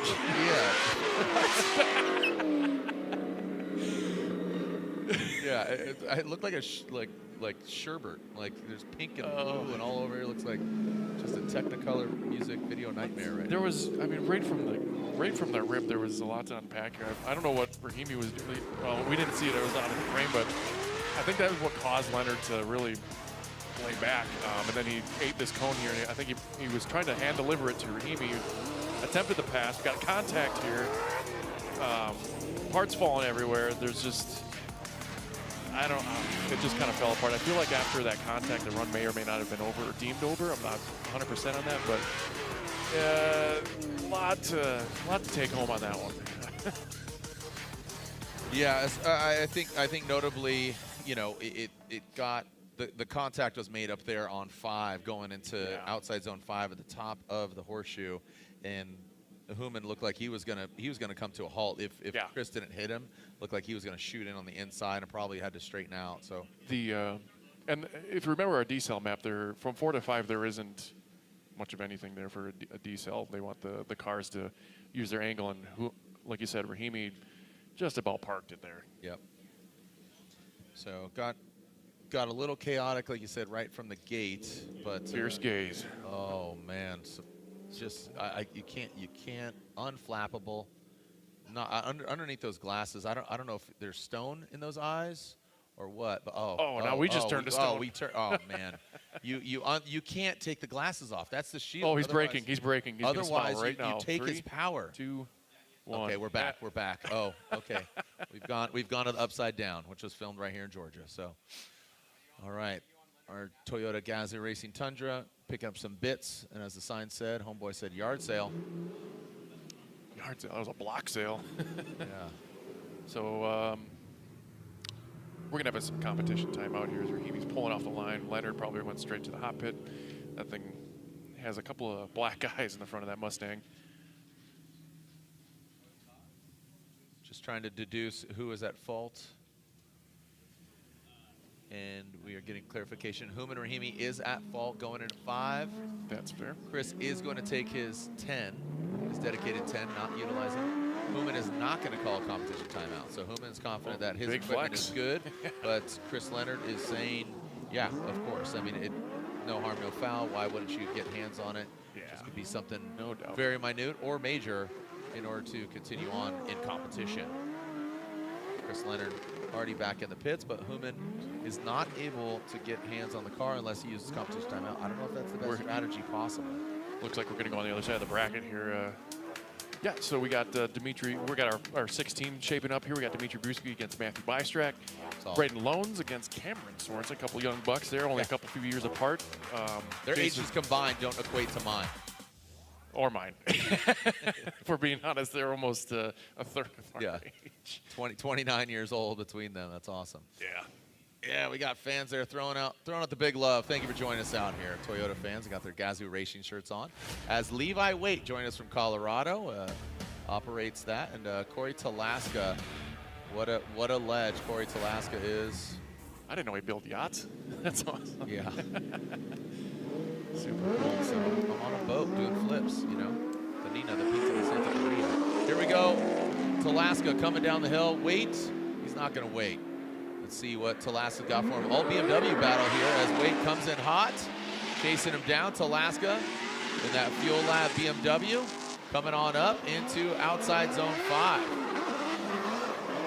And Talaska nails it perfectly on the keyhole. Wade, he is just marinating in that smoke. No briskets being burnt here. Just talking about GT radial tires. As Corey did come in very tight on the wrong side of that inside zone, that last one, but overall, yeah, very solid. Fluidity. Very solid from the Talaska camp here with that checkerboard roof as we take another look at Leonard getting squared away here. Yeah, watching this replay, I like the Wade was pretty aggressive here compared to what I've seen in practice. And Taska kind of doing a straight-up initiation, giving him an opportunity and contact there, Jared, that we missed on the live action. As Taska showing why he's here as he charges up the hill, and Wade isn't doing that at all. He's trying to get in there, but I could feel the car was bogging. He needs to re-gear. You can see no smoke coming out of that chase position car. Taska putting the car right there in outer zone 7, and Levi is trying to do all he can to get his Only 36 to the party as Taska jumps out of frame going back up the hill, as we'll give Mr. Levi Wade the clean air in his E36, and Taska will give chase in that freshly half-rebuilt BMW. All right, remember tomorrow is pro round of competition. Come meet and greet at the Sim Magic Formula Drift booth. Ken Gushi, Frederick Osbo, Adam LZ, and Jonathan Castro at 1:30. Come on by the Sim Magic booth at 1:30 to meet and greet Osbo, Gushi, Castro, and Adam LZ. All right. We got the lights coming on here and almost ready to rip. We are ready to go down. Let's see what we got here. Wade will be up front. Now, I don't believe these guys have gone against each other in competition. You know, Levi Wade, a rookie here in ProSpec competition. Like I said, coming to us from Colorado, a mile high. Now it looks like Levi Wade transitions through tip to tail. Taska, good tempered approach. Wade gets to the outside zone. Good placement by Levi Wade. Overshoots that inside clip. And now transitioning out. That was good placement by the chase. That was probably the best. Getting out to that rectangle. It wasn't rectangle, it was a rectangle. Like Rec Magazine. Yes. It wasn't Rec Magazine, it was a rectangle. A rectangle-zine. They didn't rectangle. All right, so Levi coming down the hill here as they go nose to tail, and Taska kind of feeling Levi. I don't know if they tandem at all in practice, but you can see Taska showing his tenure here as he gets that car slowly in the pocket. Levi, a lot of shallow angle there going through outer zone 5 as Taska's matching the angle. And finally, we get a good transition there and in outer zone 7. So, and then Taska puts it right back in the pocket here. Great job of anticipating that transition as they fall up the hill. Taska showing how sharp his knife is in these battles here, in that lead and chase position, just putting the car right where it needs to it, and the judges also agree. So Corey Taska gets the win. There it is. Corey Taska gets the win, taking out Levi Wade. I'll have to wait till our next round of competition. Stafford, Connecticut, playing host. Look at this. Oh, we got the dogs, the family snacks. We got. What do they got? Some Cheez-Its. Dude, I mean, throw some of those up there. Cheez-Its or goldfish? Go. Goldfish. No, that's wrong. Cheez-Its. Let me ask you your opinion and tell me why it's wrong. It's like when we were asking about our favorite, like if you could only eat one fast food for the rest of your life. Yep. That's wrong. Yeah, oh. What no judgment here, but it's wrong. What was yours? Like can I recant it? No, it was originally Cane's. Oh, yeah. And then no. Busel changed it. It was like DQ. I was like, yeah, hot eats cool treats. Yeah. All right. Yeah, that's a random one. T-Bell, dude. I know. Taco Bell, baby. We knew that. Yeah. All right, here we go. Colette Davis and Dustin Farrell. So Colette and Dustin, this is a one more time. So this is back at the top of the order for these two drivers. Either side of the lane here. Some will say that somebody else got a lucky break, but regardless, wash, rinse, and repeat. Colette Davis of Fitment Industries BMW. Look at Dustin. Great composure there. He could have easily panicked, but he did not. Now coming in and up the hill, Dustin's getting some separation here from Colette. Colette, really good execution, very smooth. Dustin drops in. Well done by Dustin Farrell. Now he's getting some dust in his face from Colette Davis because he has great proximity. Little shallower line there, but now it drops in. Nice job by both the drivers. Yes. Colette Davis, a lot, just kind of like, got the jitters out on that first for both of them. I agree. And Colette with just a lot more composed, smoother, more refined, and Dustin, I would say, a little more aggressive in the chase. Yeah, you stole the words right out of me. Refined is the key word here from Colette's second lead run here, and also Dustin really polishing things up in the chase. His timing was impeccable each time we transitioned, and he got a little ahead of the pocket there, but I feel like he was anticipating something going on there. Colette doing a good job in outer zone 5 here, and here we go. Look at the timing here. He did put the car a little further out than his last chase, but Colette was a little outside there, giving him a chance to sneak in there, and he does just that. That clip probably would have been hit if they didn't hit the first time, but this is what one more times are all for. Just time to level up and don't leave it in the judge's hands. Now Dustin's he really shined his on the last lead run, and I feel like he's just gonna turn it up a wick, turn it up to 93%. Never go full. Never go full on. Never go full on. And here we are, Dustin Farrell, Colette Davis, Dustin leading. Please call it Colette in the dust or not. Boy. All right, Dustin Farrell initiates to a performance kit, looking good. And passing inside clip, Colette overcooks it just a bit. In that Fitment Industries BMW, she got a lot of grip, so that caused her to drop back quite a few car lengths. Now into that inside clip goes Dustin. Now into that, again, exiting out. You can see that rectangle on the ground. Dustin Farrell hits it and brings back around a lot of them. Yeah, in that course's edge, just, again, dial it back just a touch. 3x3 foot square is what we're looking at on the ground. Yeah, if we had to go lead for lead there, I think Colette had the advantage by far. Now, she is also battling some clutch issues. We heard from her spotter earlier that there's some oil leaks that might have affected that clutch, and I think that came into play here in the chase because she did not perform like the last round that we saw her chasing down Dustin Farrell. So as you can see, Dustin not even in the frame here. Comes up pretty short, hits that reference cone into outer zone 5 and comes up short. Does put it back together here, getting real nice and tidy to that inner clip as Colette's trying to just muscle her way back into that pocket and just not quite get to the proximity she wants as Dustin literally leaves her in his own tire dust. So I'm fairly certain we'll have a decision here. I don't think we'll go one more time, but another look in the eye of the sky. She's flirting with that beach there as Dustin really powers up there. He's basically absent in that outer zone 4. Does tickle in the outer zone 5 here, but he does regain his composure, getting through that Colette. You can just see her trying to pass that fishing line to reel Dustin in. So it should be, I don't think he's as proud as that lead run as the last one, but I think with his performance in the chase position, he's got an edge. These guys eating sandwiches, literally with sand in them. They are sandwiches because they got some sand, some red clay.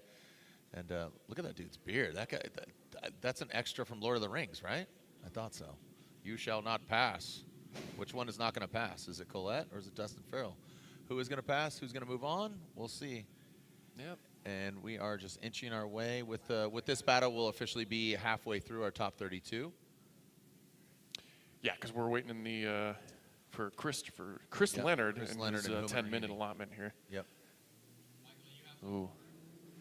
And waiting to see what is cooking here. Again, we are in our GT Radio Top 32, the official tire of the ProSpec Championship. Also, if you have not seen already, that Formula Drift is selling Type S products at the FD merchandise booth. Be sure to stop by the Formula Drift merchandise booth. All right, our BC Racing side-by-side. You can see Dustin Farrell putting on a little bit of a gap with Colette there, and you can see the absolute difference in timing of the transition because Colette, you can't really time the transition as far back as she is, but Farrell's fairly lucky that she wasn't as close as he was in his chase because he kind of fell apart there in the key hole. But like I said, brought it back together. Dustin Farrell doing a great job of keeping his composure, getting back in that pocket, absolutely crushing the timing transitions here with chasing down Colette Davis. So whenever the judges ask for that side-by-side, you know, they're really looking for something to pick apart here. So it's going to be a very tense decision. Wait, they're camping? Intense? Who's camping? No. Oh, they're intense. Oh, Yeah. intense. Got it. Yeah. I know there's some people camping out here this weekend. So Glamping. This would be glamping out here. Let's be honest. This ain't real camping. I saw, you know, homeboy, you assembled a motor for a guy over there. He had a sweet setup. He did. That was a cool overland. Overlanding for Grid Life. Yep. Shout out to Grant at Spectre Racing there. I got to see his setup there. Here we go. Slide him left, slide him right. Colette Davis, Dustin Farrell. One more time. Oh. Dustin Farrell and Dustin Farrell. So not unanimous. Not unanimous. Vernon said one more time, go at it again. But Brian and Reese said Dustin Farrell came out on top. And I got to agree with that. I think just where Dustin was putting his car, you know, Colette was back there a little bit. But overall, as Reese, hey, you and Brian sided with Dustin Farrell. Your justification after one more time. And again, you look at both battles independently, but you and Brian going with Dustin. Yeah, for me it was just, Colette was just too far behind. There were some errors that were happening with the lead driver, but Colette just wasn't close enough for that to be in effect. When we start to table around, you can see that the proximity was a lot better with Dustin, so he ended up getting the win on this one. It was just clean and clear, at least on my part. Yeah, and there was no way that Dustin impeded on Colette for her to be back there either. No, that's where, at least for me, the distance, I was like, well, that plays a key role here. So there were errors in the lead, but they just didn't carry the weight as the errors that Colette had when she was in the lead because of the proximity of Dustin. Yeah, just by comparison. All right, thank you, Reese. No problem. And we will advance on.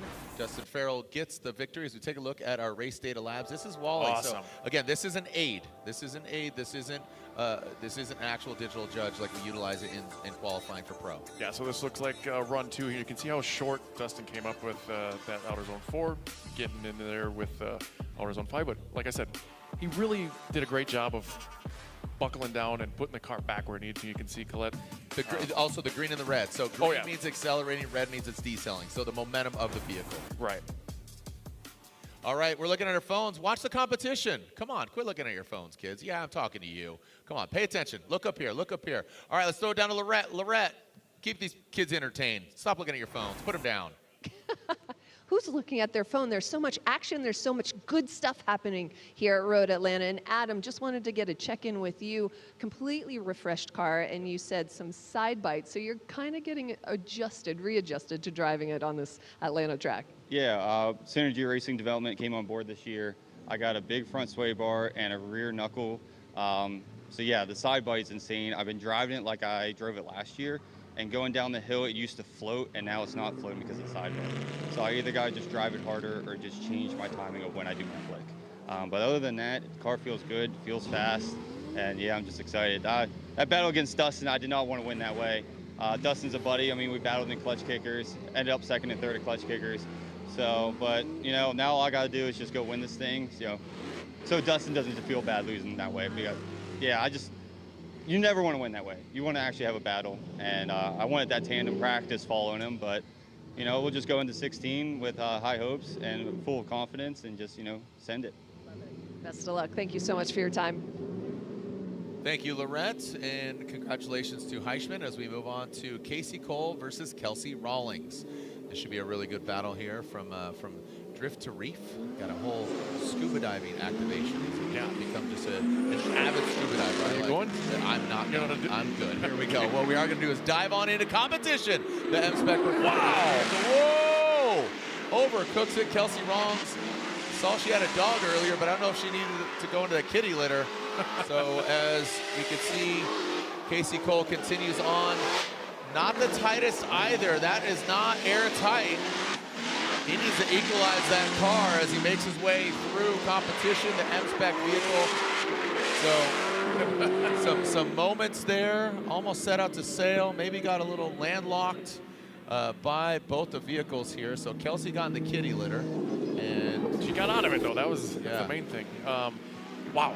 Check out this initiation, just about backing it in there, and Kelsey's like, I got to play too here, but couldn't quite have the side grip like we were just talking about to keep up with that car of Casey Cole as he drops a little bit of the tire there in outer zone 4. We're taking another look at the initiation here as she, I think, was only 2 tires off. That's probably what we're kind of checking out here in this truncated replay as they get back up the hill. We'll speed it back up.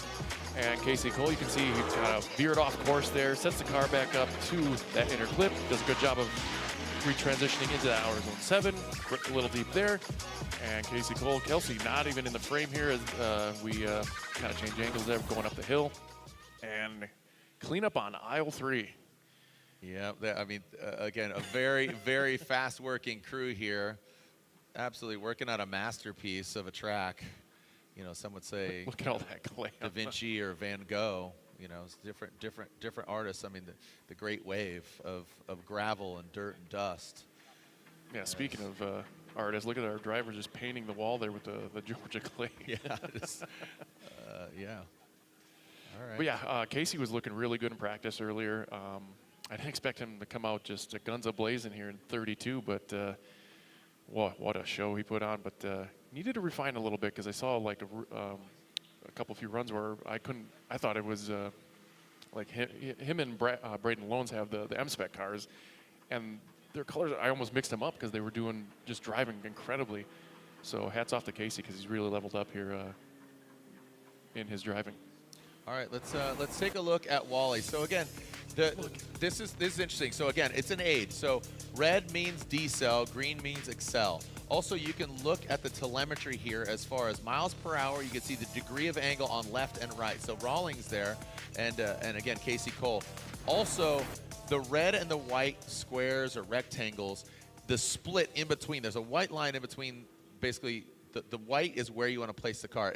The further you get out without getting into the red, that is basically the ideal line that the judges have created in conjunction with Race Data Labs to have the ideal line. But again, that is not being utilized outside other than a absolute truth teller of what they got cooking here. So yeah, so again, it is a tool. It's an aid. It's an absolute truth teller. Yeah, like I was semi-unsure of Kelsey dropping 3 tires, but that kind of was proof in the pudding that it was only 2, so that wasn't any incomplete in her chase run. So we got them stacked back up here at the start line, and Max stack them and track them. What do we got here? Yeah, what's underneath?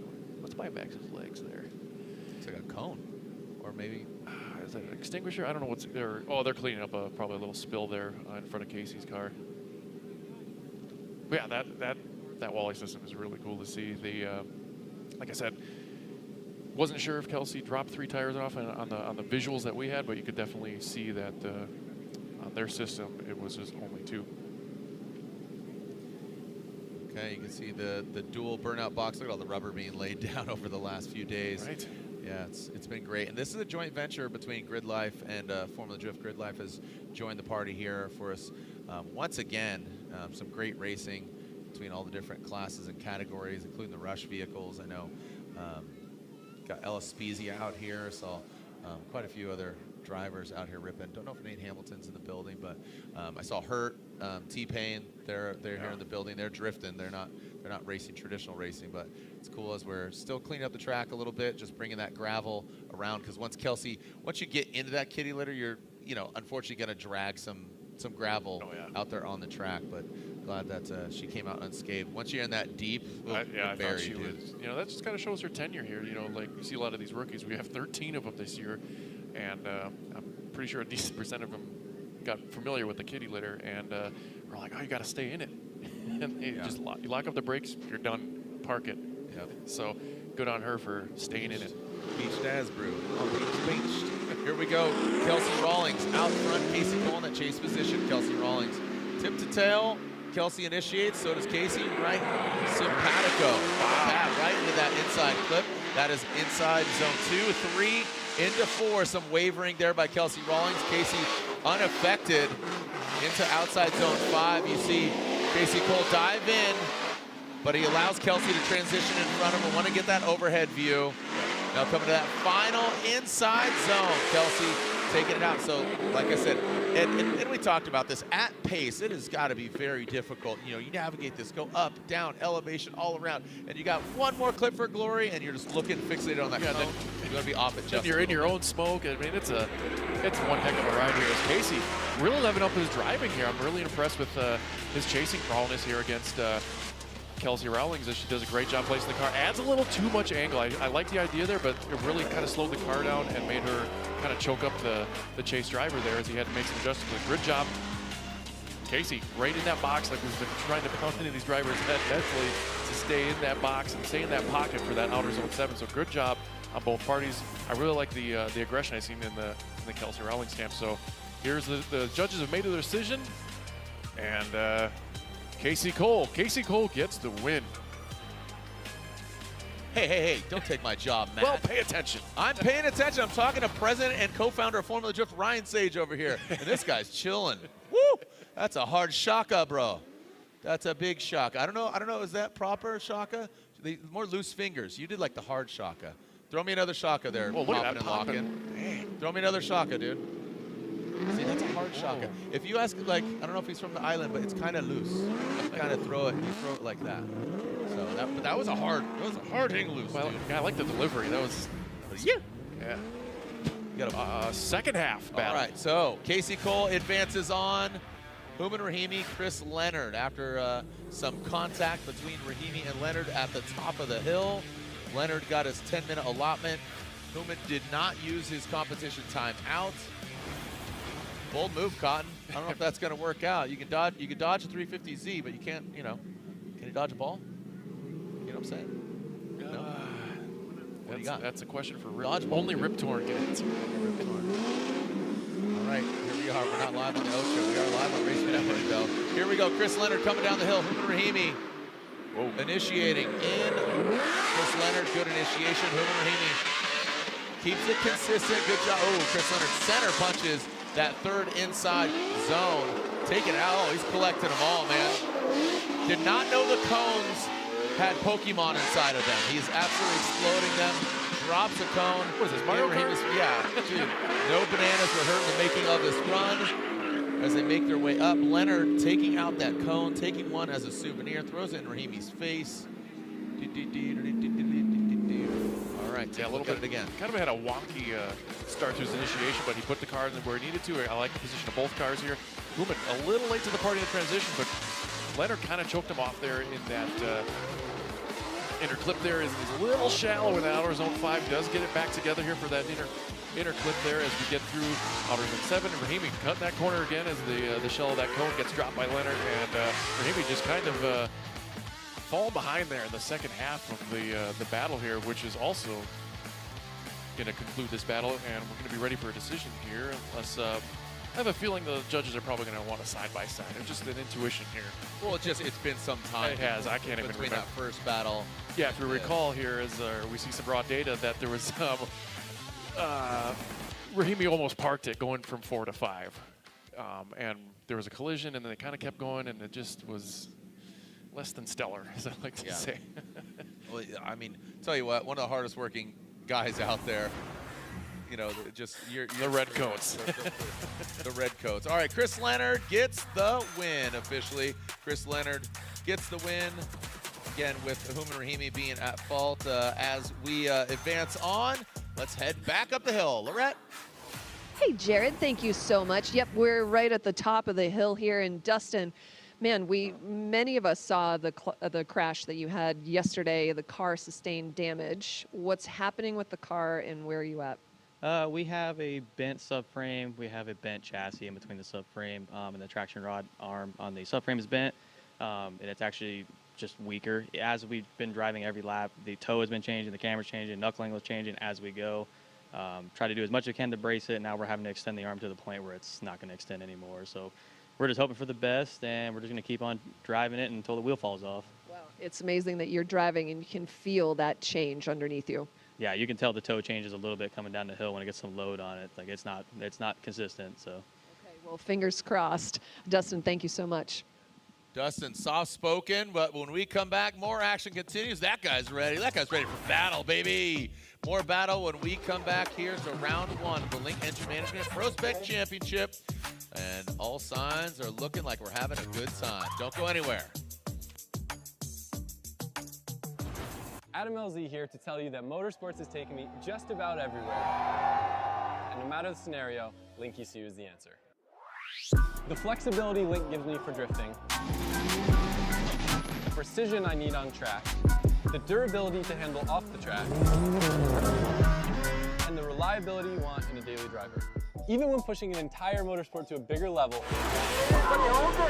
Link ECU has been with me every step of the way.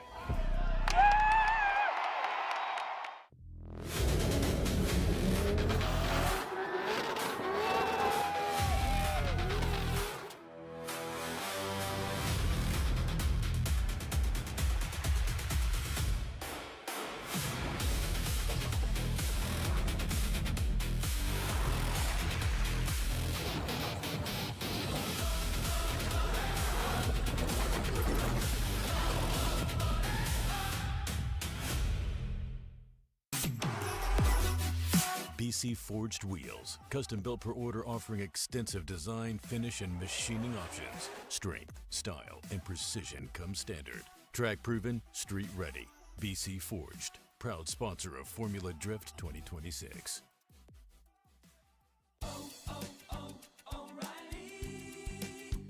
Need a little help?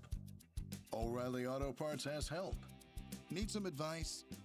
We got advice.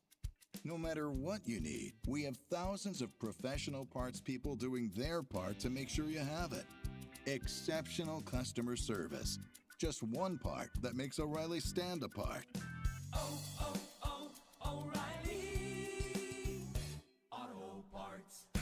With a Canon ImagePrograph Pro 1100 professional photo printer, my images come alive in print. What I see through my lens is what you see on the wall. Vivid, detailed, and accurate.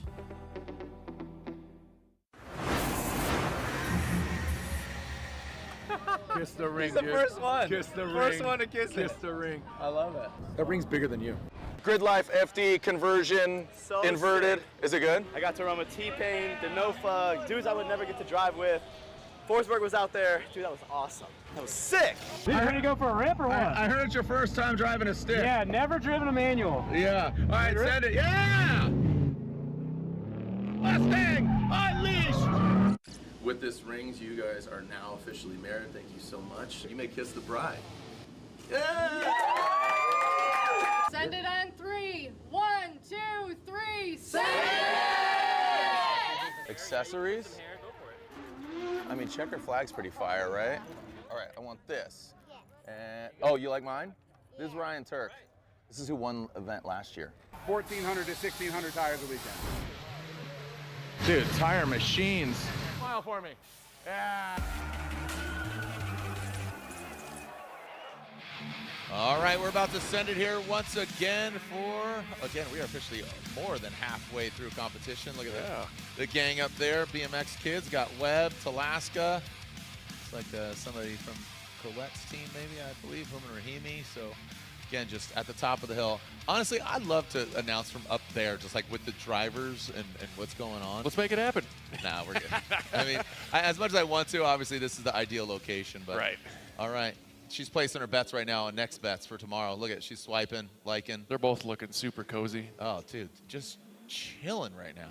Another Shaka. Dude, Shaka's all over the place, hanging loose. All right, Sam Magmumi going against Amanda Sorenson. Sam Magmumi in that BMW E36. Amanda Sorenson is more modern BMW. And she is ready to put it down in that quad lock Rockstar Energy Drink BMW. Sam Magmumi and his repping his own company there. Again, just building a ton of different BMWs across the field and across the paddock. Yeah, I'm digging the whole Sorenson camp's livery changes this year.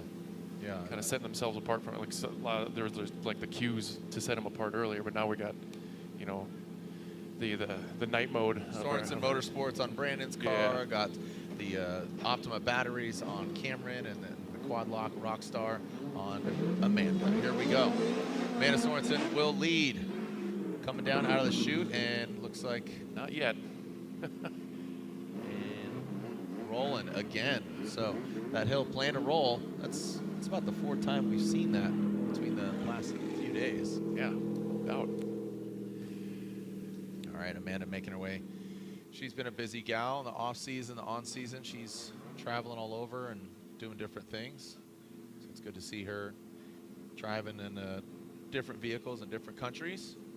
Busy gal, Amanda Sorenson. And again, Magmumi lurking in the shadows, working on vehicles, getting cars prepped and ready, including his own.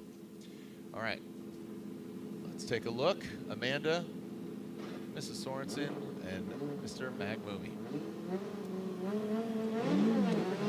Clean start? Yes, we do. I got Spirit. How about you?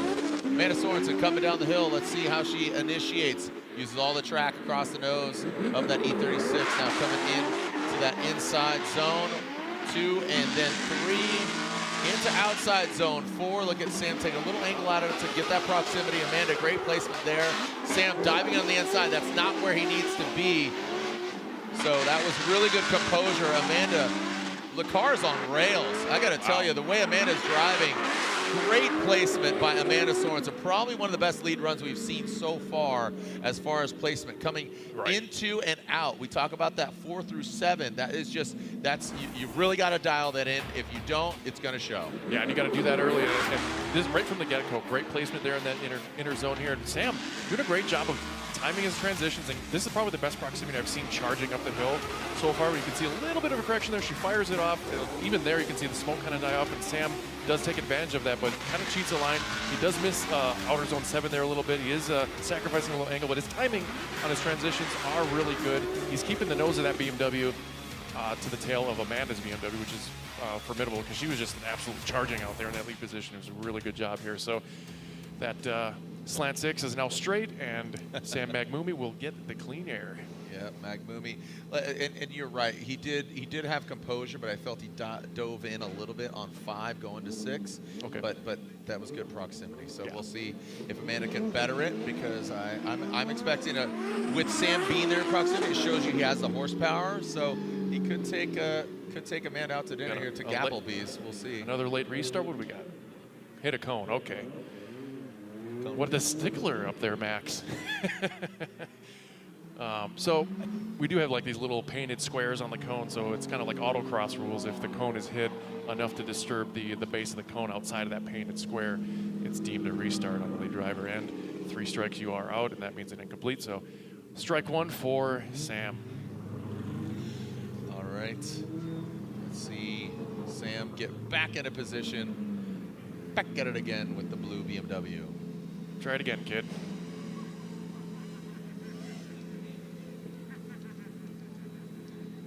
Sam and Amanda pulling up to the start line for this restart.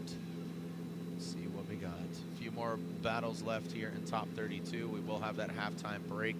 And if you're keeping track, local time just after 6 o'clock. Live stream continues for our ProSpec at 8:30. So here we go. Sam Magmumi out front. Amanda Sorenson in the chase position. Here goes Magmumi. Amanda, a little failure to launch there on initiation. Just a little late on initiation. Firing up the hill and outside zone 4. Going into 5 goes Magmumi, and then boom, into that inside clip. Coming out of the keyhole and into that rectangle. So there we are. That's what I was talking about. Again, good execution by Magmumi, and I liked what Amanda did there. She didn't dive in. She held true to the line, even though there was some separation. That's going to show you, like, okay, I see you. I'm going to stay here. Yeah, I'm going to stay in my lane, but sacrifice a little proximity. But that separates a lot of good chase drivers from what we've seen so far. So Magmumi, great job charging here. Amanda kind of back there. A little late to the party here as this had Magmumi. Pulls a lot of angle. He was all 4 tires were locked up at one point as he gets into 5 there, but a little smoother than Amanda's lead through that 5 to 6 here as we transition. As you can see, she gets almost about a tire into that outer zone 7 and then doesn't quite close the door on Sam Magmumi as she tries to, you can see almost the smoke, not much coming out of the back of that Rockstar BMW as we take another look at it here from our eye in the sky as you can see Sam's angle there. Really, he poured it on late after 4 and then 5. He does a really good job of drawing that arc through that inner zone. 6 and then the 7, you can see Amanda getting a tire in there, but he just kind of runs away with it, running back down that hill. Excellent place, a little deep. You can see the right side of that right front tire just to the right of the box there, but great job by Sam checking all the boxes. Nothing really to take away on his lead run versus Amanda's, where she was kind of shallower in outer zone 5 and had some hiccups kind of going in there, but great job by both parties. So now it's in the judges' hands. Who's going on the top 16? Is it going to be Amanda Sorenson or Sam Magmumi? See what we got, and we're doing a BC Racing side-by-side. It's that close, not surprisingly, as we see Sam on the right leading and Amanda on the left leading, and you can see Sam right off the rip there, a lot closer to Amanda in the lead position. Amanda a little late in the transition. You can see Sam, I wouldn't say he had less angle than Amanda, but they were pretty close at going into that outer zone 5, and you can see Sam getting a little ahead of the pocket, but did a great job of pulling that car back. I don't even know what buttons to push in my head to make the car just shift backwards like Sam did there. So he did a great job of keeping the pocket. You can see him dominating on the second half of that battle in his chase position versus Amanda Sorenson's. So great job by both parties, but I think the chase is probably going to be the deciding factor if we're being frank. Speaking of Frank, see what kind of wizardry we got here. Amanda Sorenson or Sam Magmumi. It looks like Magmumi gets the win. A great effort there by Amanda Sorenson. I got to tell you, her lead run was absolutely really, really well done. Probably one of the best. As right now we're looking at Cody Dempster on the line, but let's look and hear from Lorette Nickel. Hello, Jared. Well, fans, I am so excited to introduce you to this 4-time South African drift champion. He's a rookie here at Formula Drift ProSpec Road Atlanta. Jason Webb, welcome. If you could tell your story, we were just talking about what it took for you to get here. Can you tell the fans? Oh yeah, it's been so much work, so much sacrifice, and I can't give enough thanks to my wife who supported me through all of this, as well as my family from back home. The last couple months have been absolutely crazy. It's like at points, do you give up? Do you keep going? And it's just like you got the people behind you saying, we got to do this, we got to do this, we've come this far. So we had each step, like going into seeding yesterday, we just wanted to get into top 8, so we made it to top 32. And then coming into top 32, we're like, okay, now we got to get to top 16 so we can go on the parade, because that's the next goal. So we're giving ourselves small goals, and it's working out so far, and I'm really pumped to move on to the top 16. It's been incredible talking to you. Keep an eye on Jason Webb, because all of his fans and friends back home in South Africa are awake at 2 a.m. cheering this man on. Yeah, you gotta love it. Again, Jason is a fine young man. Very thankful, and you know we had a conversation even more in depth, so it's awesome. So Cody Dempster gets the victory, and again, it was a bye run there for Mr. Dempster, so he'll advance on just like that, as unfortunately Brian Wills is out. All Yeah, right, four more battles left. What's that? Sorry, yeah, Brian Wills was told by our race control Chris Ewell that he might have popped a motor, so obviously, a lot of that going around. Yeah, obviously a very unfortunate situation and circumstance. So 4 more battles left in our GT Radial Top 32. GT Radial, the official tire of the Formula Drift ProSpec Championship. All right, we have next. We got Jerry Johnson. Kappik, Cardoso getting into the box. This should be good. Jerry Johnson in his new vehicle, and Cap from Tallahassee, Florida. Is Jerry running that kind of all-American V8 again? He sure is. Me and Justin Pollack were talking about. He's still running a carburetor, but he's running the ignition with Link ECU, so it's a bare bones, but you know, simple system. Yeah, just raw carbureted, quirky, a little funky like Jerry Johnson is. He truly is. He's such a character. Yeah, he's big personality, Jerry Johnson. The people's champ. Yeah, he's again 2025 ProSpec Rookie of the Year. Campaigned a Nissan Z last year, like you said, with that car, right? No, was it? I thought it was an 86. It was an 86. Yeah. Thank you. I appreciate that. GRB 86. Yeah, GRBR 86. Carry the Y. And again, Cabot. Excited to see what Cabot Cardoso could put down here. Coming to us all the way from Florida. I guess closer than it is to California, but here we go. Jerry Johnson coming down the hill in that number 97. And now into that inside zone. Nice job by Jerry. Look at that thing dance, man. Yes, sir. In the outside zone 4 into 5. Cardoso catched up really well. Look at Cabot. He's getting aggressive. But Jerry made a little correction there going into that inside of the keyhole, and now that final flip. And here goes Cabot. Man, Cabot is just... What a bully. Dude, he is just sliding so, like, fast. The car just has this momentum. Watch it again. Couldn't hold the reins back, Jared. Right. Like, lot of handbrake here. The judges don't like that a whole lot, but he did place the car decently well not to hit the clip, but also led the driver into it. Again, too deep into that inner.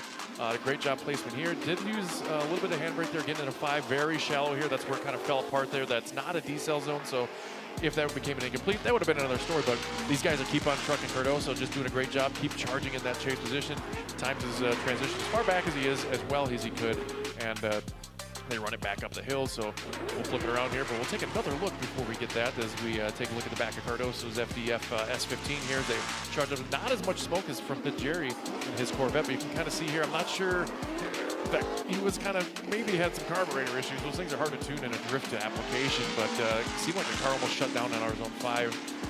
Cardoso trying to stay in the frame here as Jerry brings it back through to the finish line, and Cardoso staying there right with him as best as he can. So now, as Max does a little bumper delete or repair here, Cardoso's going to get the clean air, and Jerry Johnson will follow in that black C6. Yeah, I think, I mean, this is a perfect fitting car for Jerry Johnson, the Corvette. I feel like we need some flames. I think we need to put a mustache on the front of the car. A flaming mustache. A flaming mustache. That's going to be a new Cheeto flavor. Absolutely. Flaming mustache. He's talking about snacks. Are you hungry? Hey, remember, tomorrow there is a dedicated BC Racing driver autograph session. Come meet some of the BC Racing Pro drivers, and you get one of those free BC Racing track map posters breaking down all the stops of the Formula Drift Pro Championship. And again, these are only available at the autograph session. You saw right there, 1 o'clock. That is going down tomorrow. So Sim Magic's got an autograph session at 1:30. I know myself and Chris Forza are going to be at the K&N booth, where you can win a 1-of-1 Viper K&N chair. It's going down to 6:45, so join us down there. All right, here we go. Cabot coming down into that first zone. Jerry Johnson, let's see if he can stick it to his door, but Cabot, looks like Jerry takes out that inside clip. Jerry coming in really tight on 2, now going into that 3, 4, 5 section. And Cabot, something's going on there, Jared. Good composure. Yeah, these things are absolutely wound up. Loud and proud. What are you deducing here? Can you hear that? You hear that like bass in your chest Yeah. and feel a massive misfire. I don't know which car it is, but it's not good. It's not good. Thank you to Jerry's wife for messaging us. That is actually an LS, not carbureted motor. So he does have a purebred Corvette there as far as the generation goes. But look at him charging him through here as Cardoso does a good job at that angle, but just a little too early as he was just getting a tire into that outer zone 5 as we go around to inner 6. Jerry Johnson doing a great job of timing that transition as he tries to punch it in the pocket here. Look at that tire of Cardoso, perfect in that inner box as they round out the finish. Good job by both parties. It's you know, not a lot of mistakes to be said on that run. So hate to be a judge in these situations. Yeah, that's both of them very aggressive, very fast through the course, and their rate to angle just seems like they just had really good speed at angle from both the vehicles. Their setup is they were just kind of just tiptoeing their way through the course. Oh, so yeah, I think get some inside tea here from our boys, boots on the ground. My man saying Corvette is king. Your sign got stolen, dude. What's up? Checkered overalls. All right. Jerry Johnson, Cabot Cardoso, and Jerry gets 1 vote, 2 votes, and there it is. It's unanimous. Jerry Johnson, Cat Daddy, moves on into the top 16. When we come back, more action continues here at Formula Drift. Round 1 of the Link Engine Management ProSpec Championship. Only 3 battles left here on top 32. Don't go anywhere.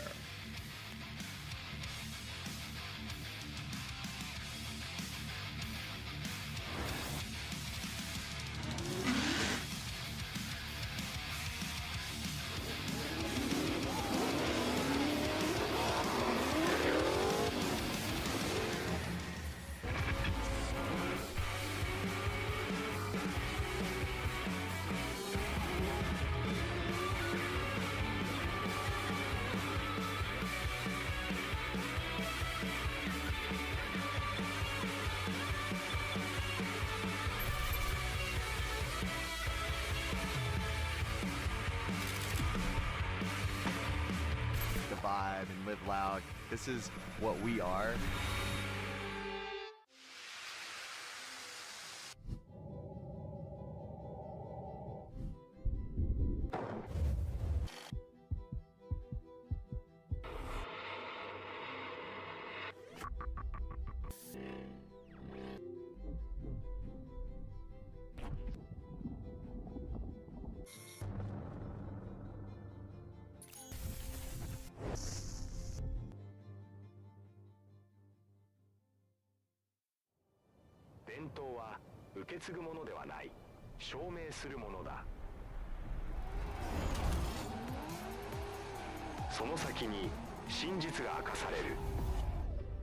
Legacy isn't where you come from, it's what you carry forward. It's built year after year, lap after lap, and in those moments you refuse to give up. Enios, the original JDM motor oil.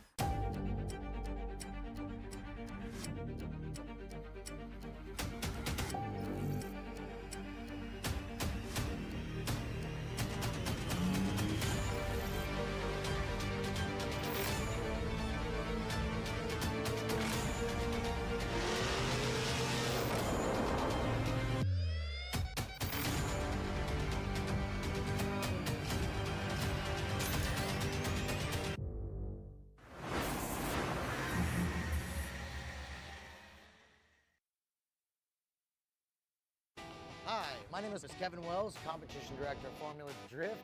We did some course changes. Hopefully we don't have a lot of oil downs and cleanups. So let's check it out. Whoa, Shanahan wrong way. And Shanahan goes into the wall. I've done some stupid stuff before. Definitely the stupidest one. Oh my, front wheels come off the ground on the truck? I don't know if the front wheels came off, but that like, woo!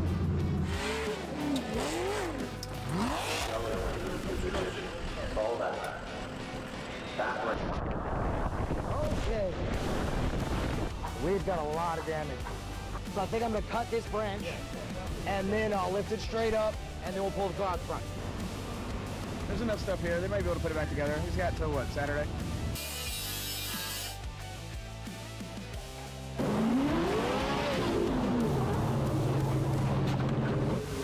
Hey, we're going to do another thing. Actually, the first free Wow, I'm so honored.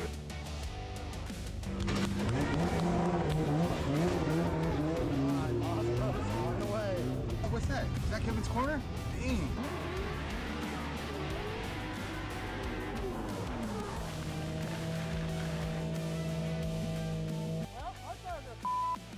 Holy that was f***ing awesome. And here we are grabbing some merch over there. Be sure to head on over to the Formula Drift merchandise tent. Pick up some FD gear. Everything from keychains, lanyards, t-shirts, sweatshirts, hats, all of it. And some Type S gear. Type S. Providing some power banks, some Larry Chen lights, all of it. So again, this is where the red signature clay meets the asphalt of Road Atlanta. 23 years ago, that little kicker out there that we've deemed the horseshoe and the keyhole came to fruition, and here we are 23 years later celebrating automotive motorsports. I called it yesterday the MMA of motorsports. You did. Right? Mixed martial arts, because you got to bring it, baby. You got speed, you got horsepower, you got angle, you got driving prowess, you got it all. You know, some people are like, they scoff at it. But dude, you go to an event like Goodwood Festival of Speed, I'll tell you what, when the drift cars are out there, everybody's watching. Goes to the corners, bro. Well, they sound the most violent, you know, when you break it down. Well, then they're like, that's not what you're supposed to do. You're going to crash. You know, and they put it down. So I'm stoked to get to go back to Goodwood Festival Speed this year. So excited for that. Key? What's that? We're trying to get out there in like the next year or two. It's an amazing event. Wife has a brick out there. Oh, yeah. There you go. All right, so here we go. Shelly Hansen versus Luis Lanz. All right, Luis Lanz throwing it down. Let's see what we got. Hard Candy Shelly Hansen chasing down Lanz in that S chassis. Nope, sorry. I reversed. Shelly Hansen in the lead position. My bad. Threw me off there with that livery. And look at Hansen coming into the outside zone. Thank you so much. Now coming into that inside clip through the keyhole. Mrs. Hansen exiting out. I mean, Hansen is on it. He sure is. Absolutely on it. She was talking about just the trials and tribulations of driving in the wet with the supercharger, all these different things.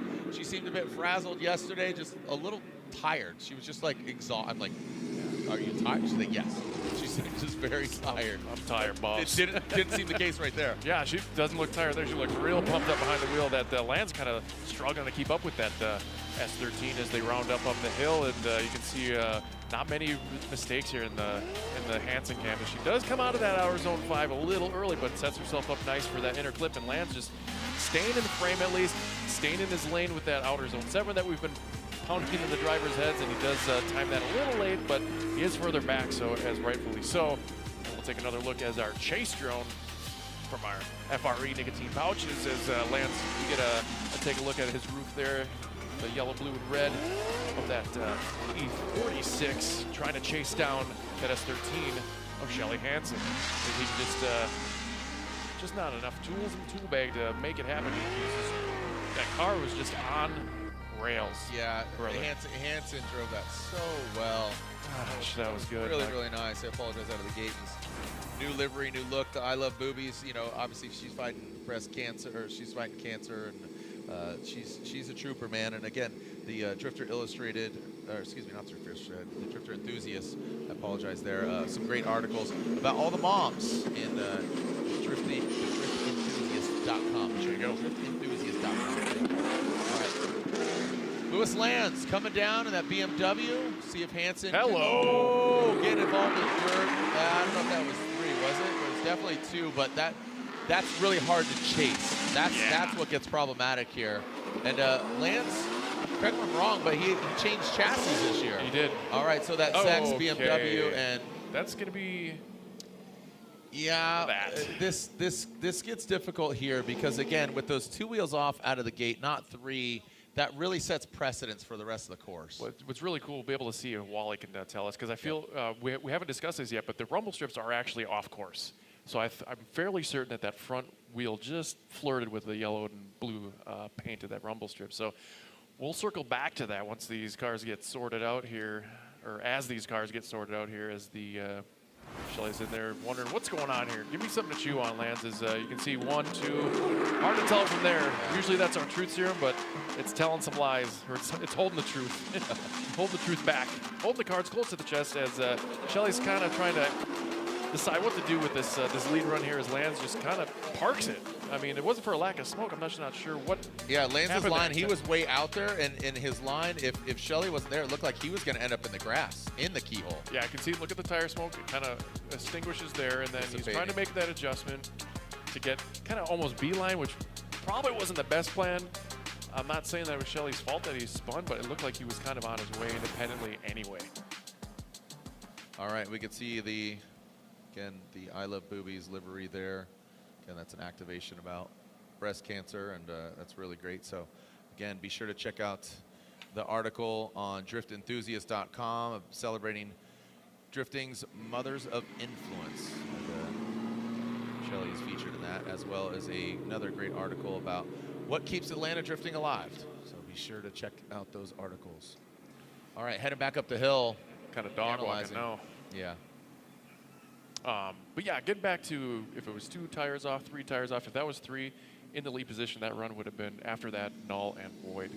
So see everybody scrambling here. We'll get an answer here shortly as far as the result of the battle and more information on how that came about. Just a couple more battles after this. Yeah, I was gonna Josh Stewart versus Tyler Mayer, and Nick Jimenez versus Alan Boss. And look, we got some fluid out there on track as we clean it up. Let's take a look at our side-by-side. You can see on the right side of Lance is leading, and hard to say what happened there, but comparing up until the keyhole here, you can see Lance is struggling to keep up with that S13 of Shelley Hansen as Lance, you can see the smoke here, shuts it down, trying to, yeah, that's going to be a tough one. Like, it's the chicken or the egg situation here. Was he going to spin out anyway, or was he going to spin out because of Shelley? It's, you know, if she wasn't there at all. So would not want to ascertain that myself. But now it looks like we're going to have to get Lewis Lanz's E46 out of the grass. With Ricky helping him, the tow truck out there. Shout out. So we do have a result here. And there it is. Shelley Hansen gets the victory unanimously. And Lance, we will see you in Stafford, Connecticut for our next stop of the Link Engine Management ProSpec Championship. All right, 2 more battles left. And Lorette, you're with a very happy driver right now. I am with a very happy driver that's stretching. And gang, brand new build. 40 days, 40 nights building this. And Jerry, you said it was the hardest thing to get here for that run.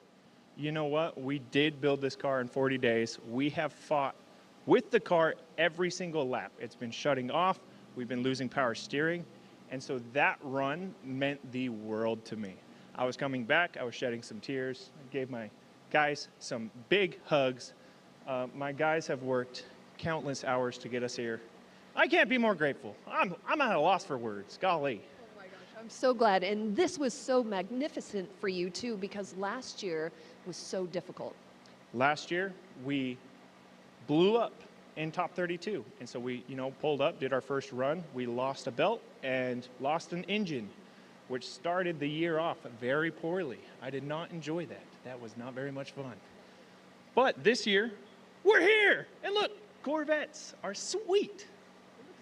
It's looking good. It's driving pretty good. We're working her out. I wouldn't say it's 100%, but we're getting there. Well, this is a 3-man team with lovely Miss Sadie at home, your wife. Congratulations on Your baby. Baby boy due in July. I'm so excited. I do miss Snacks. I call my wife Snacks. Her name is Snacks. But I miss her. She's cute.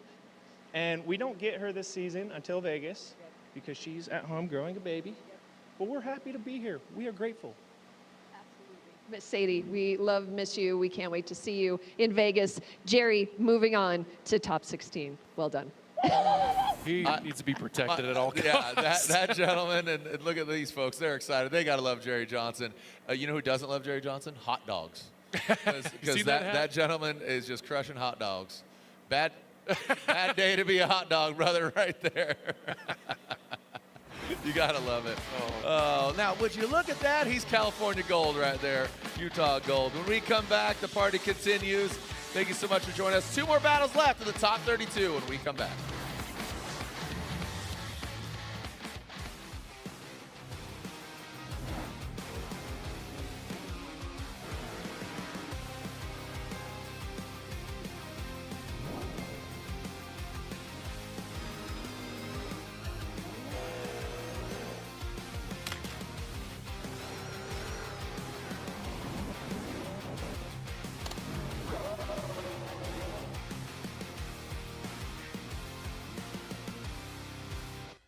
Adam LZ here to tell you that motorsports has taken me just about everywhere. And no matter the scenario, Link ECU is the answer. The flexibility Link gives me for drifting, the precision I need on track, the durability to handle off the track, and the reliability you want in a daily driver. Even when pushing an entire motorsport to a bigger level, Link ECU has been with me every step of the way.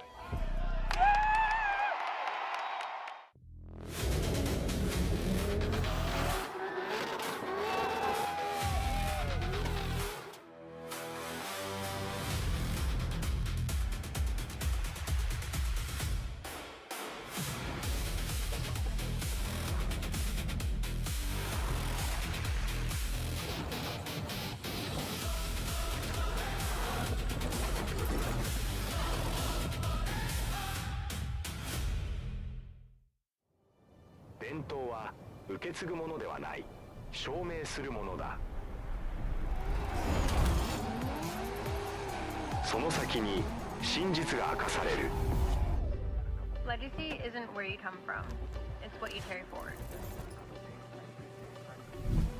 It's built year after year, lap after lap. And in those moments, you refuse to give up. And yes, the original JDM motor oil.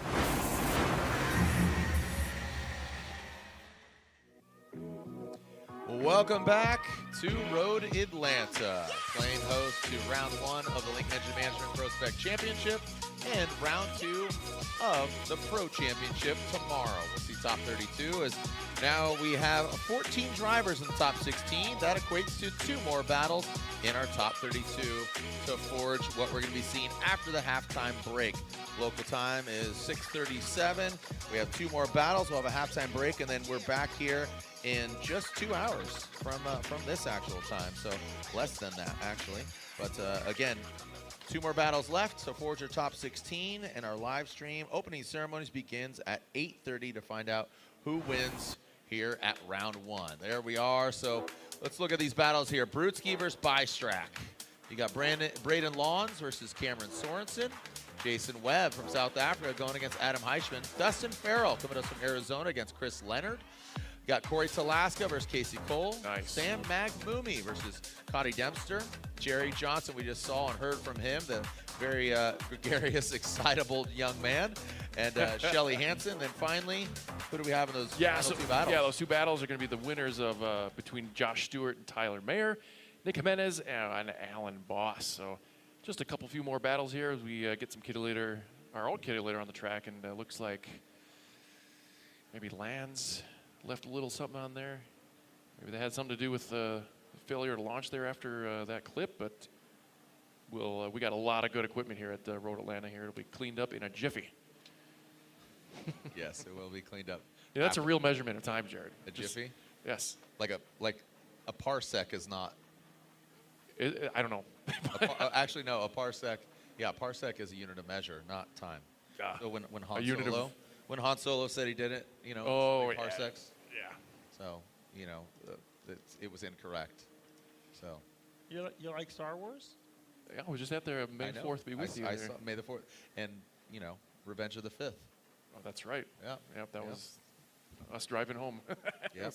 Revenge of driving home 6 hours to Arizona. Yep. 2 more battles left. We get the track cleared up, and we are good to go in just a moment. So plenty of things to see and do here during the halftime break. Also tomorrow, like we said, autograph signing 6:45. Myself and Chris Forsberg will be down in the K&N booth. 1:30, Sim Magic. Meet drivers like Adam LZ, Frederick Osbo, Ken Gucci, Jonathan Castro. Also, again, the BC Racing autograph session going down at 1 o'clock. So be there or be square. Tyler Mayer, Josh Stewart. Here is our second to last battle, entering the burnout box here in just a moment. Let's see what they got for us. Yeah, I forget all these names. We're so deep into the 32 now, we haven't been able to talk about the commander, Josh Stewart, and Tyler Mayer is his debut season here at ProSpec, coming out of the Pacific Northwest. So there was a lot of drivers who were kind of joking about, you know, when it was raining, a lot of these guys might be in trouble because we had a lot of heavy hitters that were good in the rain. Yeah. But luckily, the playing field has been leveled with the Georgia sun. Make some smoke. Yep, let's see what we got here. Josh Stewart, like you said, the commander. He is definitely a great driver. See what he's done maybe to his vehicle to ramp it up here at round 1 with the debut of it. Have yet to see him do battle. We saw Mayer yesterday in competition. Saw him in the bracket battles to earn his spot here in competition. So Josh Stewart will lead. Tyler Mayer will chase him down. What do we got from the commander?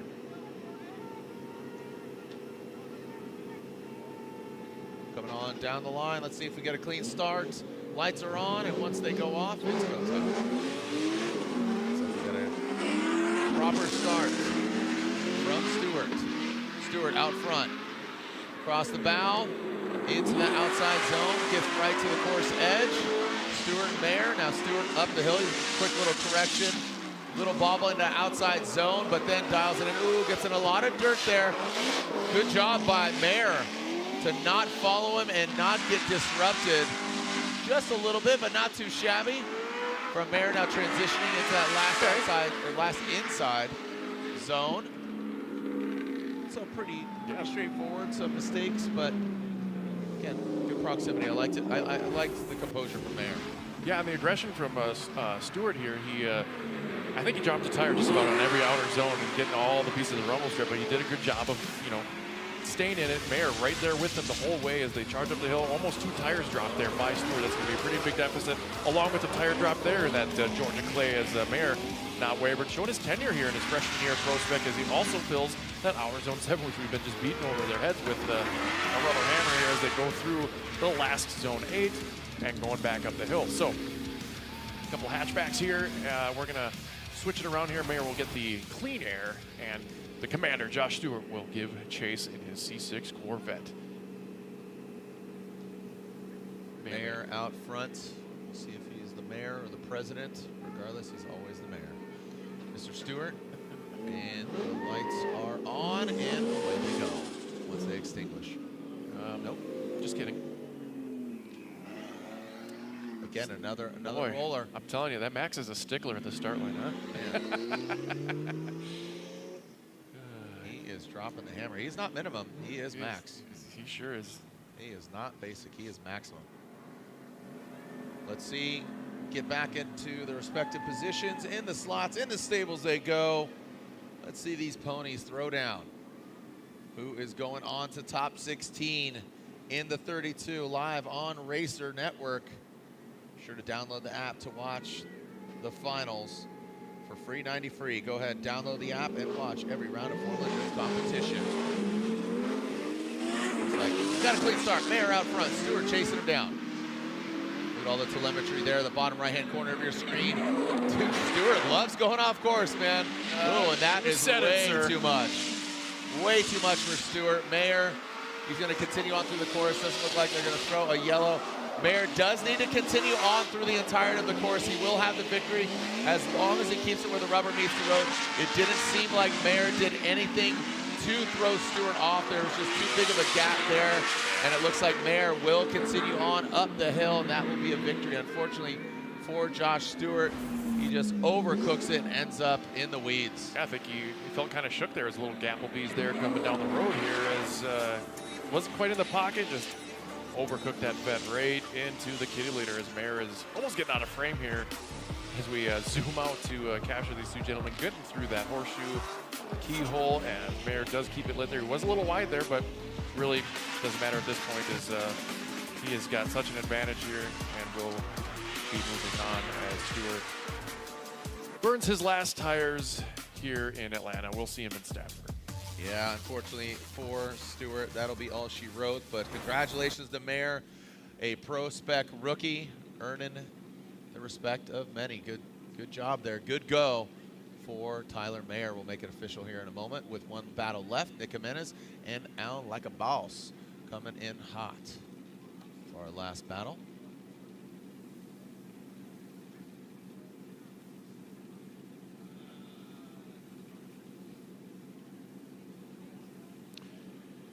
All right, waiting for the official results. Stewart and Mayer, and our final battle to pull up to the line.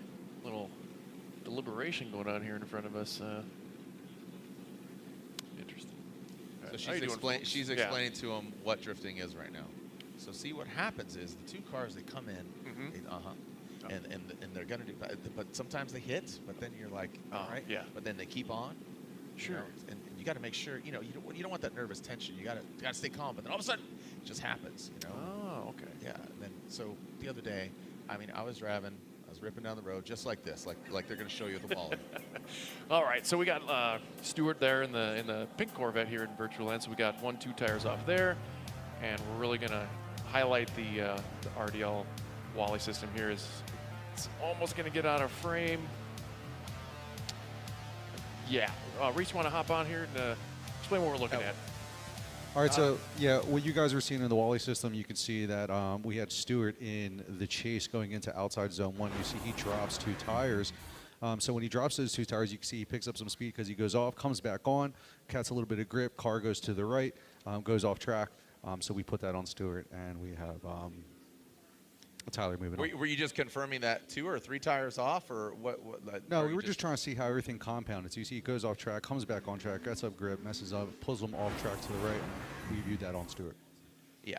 Okay. So you're saying it was independent. There was nothing that Mayer did to throw him off. Yes, sir. All right. Cool. Just kind of doing some due diligence. Yeah, and make sure taking there a look wasn't at the any data. So utilizing that tool. So thank you very much, Reese Merritt. All right. One more battle left. But before that, let's throw it down to Lorette Nickel. Well, we are standing with the lovely Shelly and her brand new build. It's been an adjustment for you here in Atlanta, going from wet conditions to dry. Do you feel like you're adjusting pretty well? Yeah, starting out it was a little tricky coming into the wet. I've never driven a car that has a blower on it, so I haven't driven a supercharged car in the wet before, so that was a very humbling experience. But I was actually low-key kind of excited to drive in the wet because it was the perfect opportunity to learn, because I already had no pressure going into seating, and then also I knew I was in the top 32 already, so I was like, actually this is quite optimal. So I was actually really happy to have that wet practice, and yes, I got humbled, and I do need to practice some more on that, and so I will try my best. But yeah, adjusting the new car has been awesome. It's been a little bit of challenging. It feels more like an electric car almost, like, because it has so much more power than I'm used to. But I just rubbed the old dash and said, let's go make some history together, and it worked out. I love that for you. So happy, and we'll see you in top 16, Shelly. Thank you so much, Lorette, as this cowboy is ready to do some time right here, brother. That guy parties. That dude right there, man, holy cow, that guy, he's got, that's Sam. He's got a Sam, what are you doing? Howdy. All right, well, as we have one more battle, our fans look on in the top 32, Alan Boss and Nick Jimenez.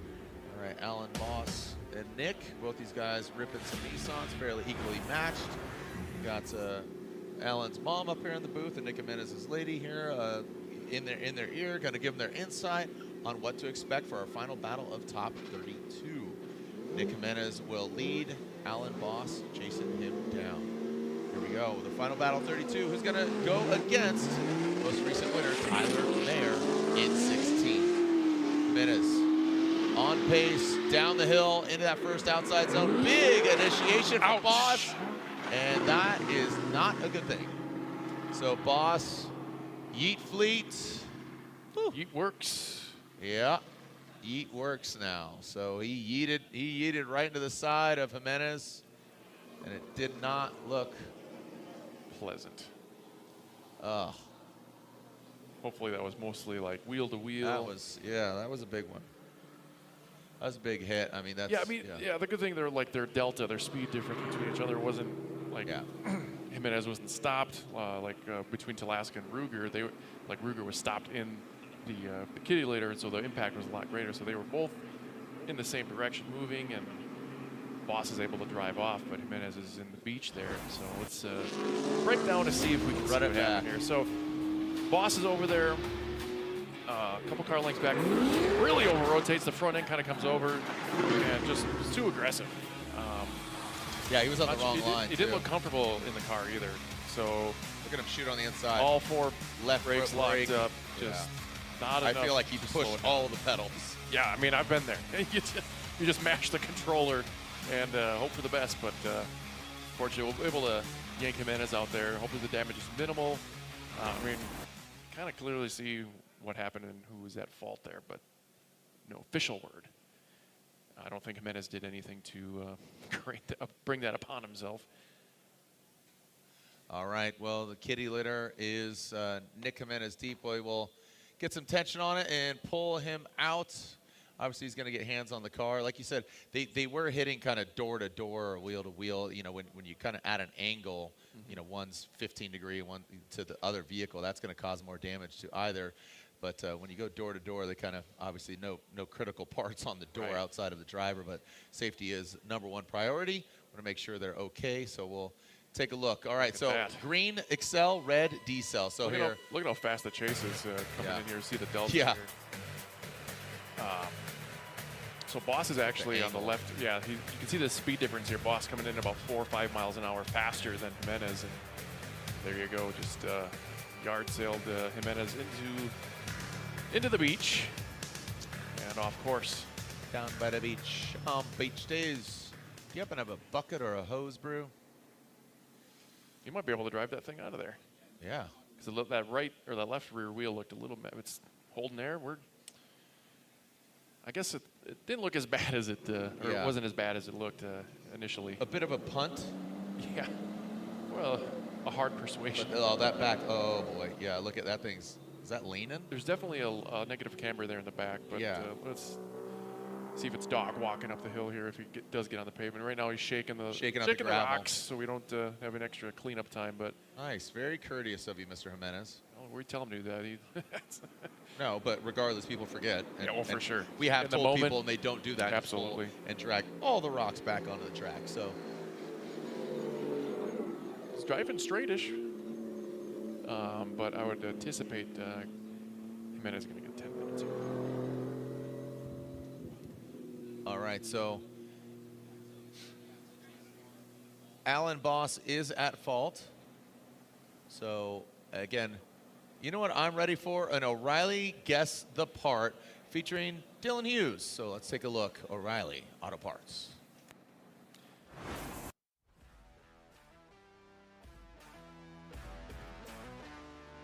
Check this out, it's 2026. We're here at Formula Drift Long Beach, and it is another year of the O'Reilly Auto Part Random Part Challenge. And of course, I had to go with my crew chief, Carlos Calderon, the first. Carlos? Hopefully I get this. What is that? You gotta dig into it yourself, dude. It's a box. He wins! It's a box. It's gotta be a sensor in here, I hope. Okay. Okay. Washer fluid reservoir. Oh, it's blue, right? Is yeah. But see, usually there's like a little floater on it. I'm still gonna say washer fluid reservoir level sensor. I second that because I haven't seen this yet either. Yeah, so. dog. I won it. Did he win? Dude, we really should've done dude, that was, yeah. We don't work on stock Yeah, cars. come on. Hey, nicely well, done, dude. You nailed it. Way to start it off, buddy. I know Nicely some done. stuff. Yeah, he knows about stuff. Yeah. This is JC from O'Reilly. JC, Yes. can you tell me what that is? It looks like something that is in my toilet, maybe. Okay. Okay, I'm gonna give you a little bit of a hint. This is a part for a car. But I love that. She's just like anything, worldwide. Our next victim, Brandon Sorenson, for our 2026 O'Reilly Auto Part Random Part Challenge. What that is? 2 wires, a sensor of some sort. Correct. It's got holes in it, maybe some sort of map sensor. Level. Yeah. For the real important stuff that our race cars never have. Oil level? Oh, it's this side, isn't it? It's like a transmission? Windshield washer. Windshield level off of actually our car, a BMW E46. I've never seen one of these things in my life. I know, this is the stuff that we don't play with at all, but thank you. All right, I failed. Our next victim for the O'Reilly Auto Part Random Part Challenge, Derek Madison. What that is? We're gonna go with a coolant level sensor. Dude, nicely done. Close. Damn it. Washer fluid level sensor. Same thing. I'd consider that a win. I consider that a win. This is kind of cheating. I ran O'Reilly's for like 8 years, so. Daddy, chill. Come on. It's a microphone. Microphone. This guy's never interneted before ever in his life. Greg, we're doing the 2026 O'Reilly Auto Part Random Part Challenge. Oh, I love these. I love these. What is that?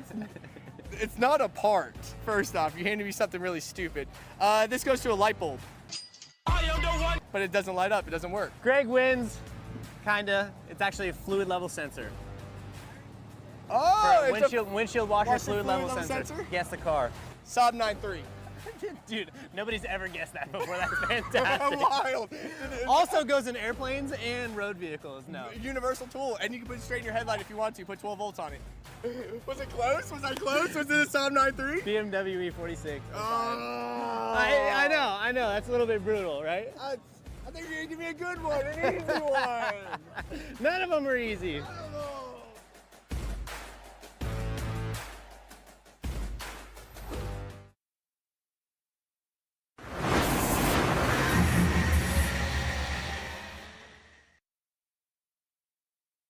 Adam LZ here to tell you that motorsports has taken me just about everywhere. And no matter the scenario, Link ECU is the answer. The flexibility Link gives me for drifting, the precision I need on track, the durability to handle off the track, and the reliability you want in a daily driver. Even when pushing an entire motorsport to a bigger level, Link ECU has been with me every step of the way.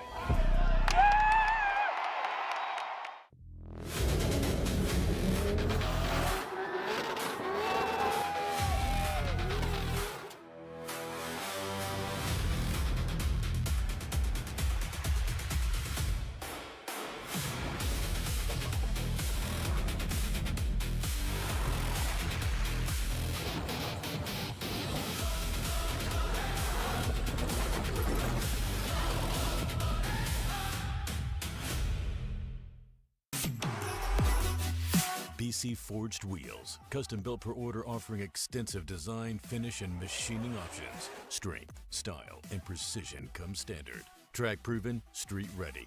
BC Forged, proud sponsor of Formula Drift 2026.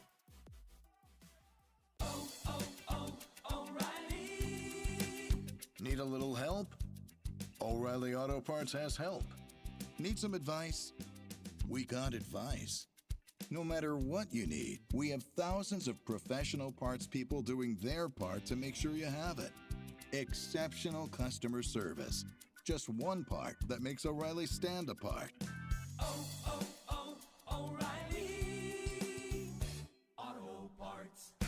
With the Canon ImageProGraph Pro 1100 professional photo printer, my images come alive in print. What I see through my lens is what you see on the wall. Vivid, detailed, and accurate.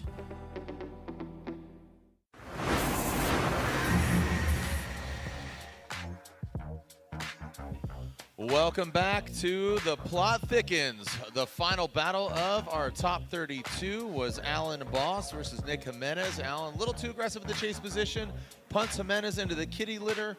So Jimenez is going to get hands on his vehicle and check it out. That's who is down there in the pits. And you can see Lorette as Lorette, it was so convenient for you to match your pants to Nick Jimenez's front wheels. And actually your top matches this. This is your car now. Yeah. You officially Yeah, get the this vehicle. is my Congratulations. car. Yeah, oh my goodness. Yeah, Nick and I talked before this round, so I could match your wheels and also your livery on here. But Nick, there was some damage to the rear wheel, and it looked like some damage to arms, but you're in the car ready to go. What happened out there? So I just initiated and was trying to, settle the car and then fire off in, the first zone. And I kind of seen Alan on the inside, and he just hit me, and then I went into the gravel. But all we have is a bent camber arm, so it threw the suspension, alignment out of whack. And so I said, just instead of trying to replace, that arm, just get the wheel straightened out, and we'll just deal with it. Well, I'll get out of your way, and we'll get Nick back on track for the final battle. Thank you so much, Lorette. As we take a look here once again at our race data labs, we lovingly call it and nickname it Wally. It's a play on words. Yeah, just look at this. Is a really cool system here. We can see the difference in the miles per hour and just the right up until impact there, the angle, and you can just see the Alan just in the wrong place at the way too fast time. And Jimenez is out in the ether out there in Wally land. Wally land. Yeah. Is that where we're at? That's where Jimenez was. Yeah, he was out there quite a bit. But that's a good move on their team to adjust that out. You have such an advantage here going into the second half of the battle that keep the arm in there, adjust it out as far as possible, and put a chase run down to complete the run and hopefully get the win in here. As you're just talking about metal mohawks, look at this kid's. Woo! Look at this guy. He's spiked up. What's up, man? Let's go. Look, that guy likes to party, dude. And look at this. I don't know the relation, mom or who it is, but she got some funky hair too. I'm here for it. Thanks for joining us out here. Drift fans of all ages. Look at that. Jimenez, very soft-spoken gentleman, a talented driver. I'm excited to see him back out here. He's obviously got some stickers on the tires, got some freshies. 4 minutes to spare. That's commendable. I like that. Just let's get the show rolling. Like I said, he's at such an advantage here that you can't really go wrong. He just needs to make an active chase at this point to continue. Yeah. Nothing too crazy. Doesn't need to be a hero in that chase position. Unfortunately for Alan, just coming in a little too hot. Yeah, dude. She's like, why did you bring me here? I don't even like cars. Jeez. It's Friday. Sunday's Mother's Day. My mom's going to kill. We got to be there.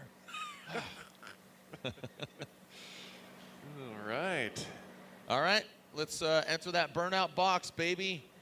Again, Nick Jimenez. Oh, look at. I feel like we're playing like the shell game. Where's the ball? You shuffle the hats to see where it's at. Look at that. All these big drift energy, dude. All big Jeff Jones. Where's the real wizard hiding? Andy Hately, yeah. All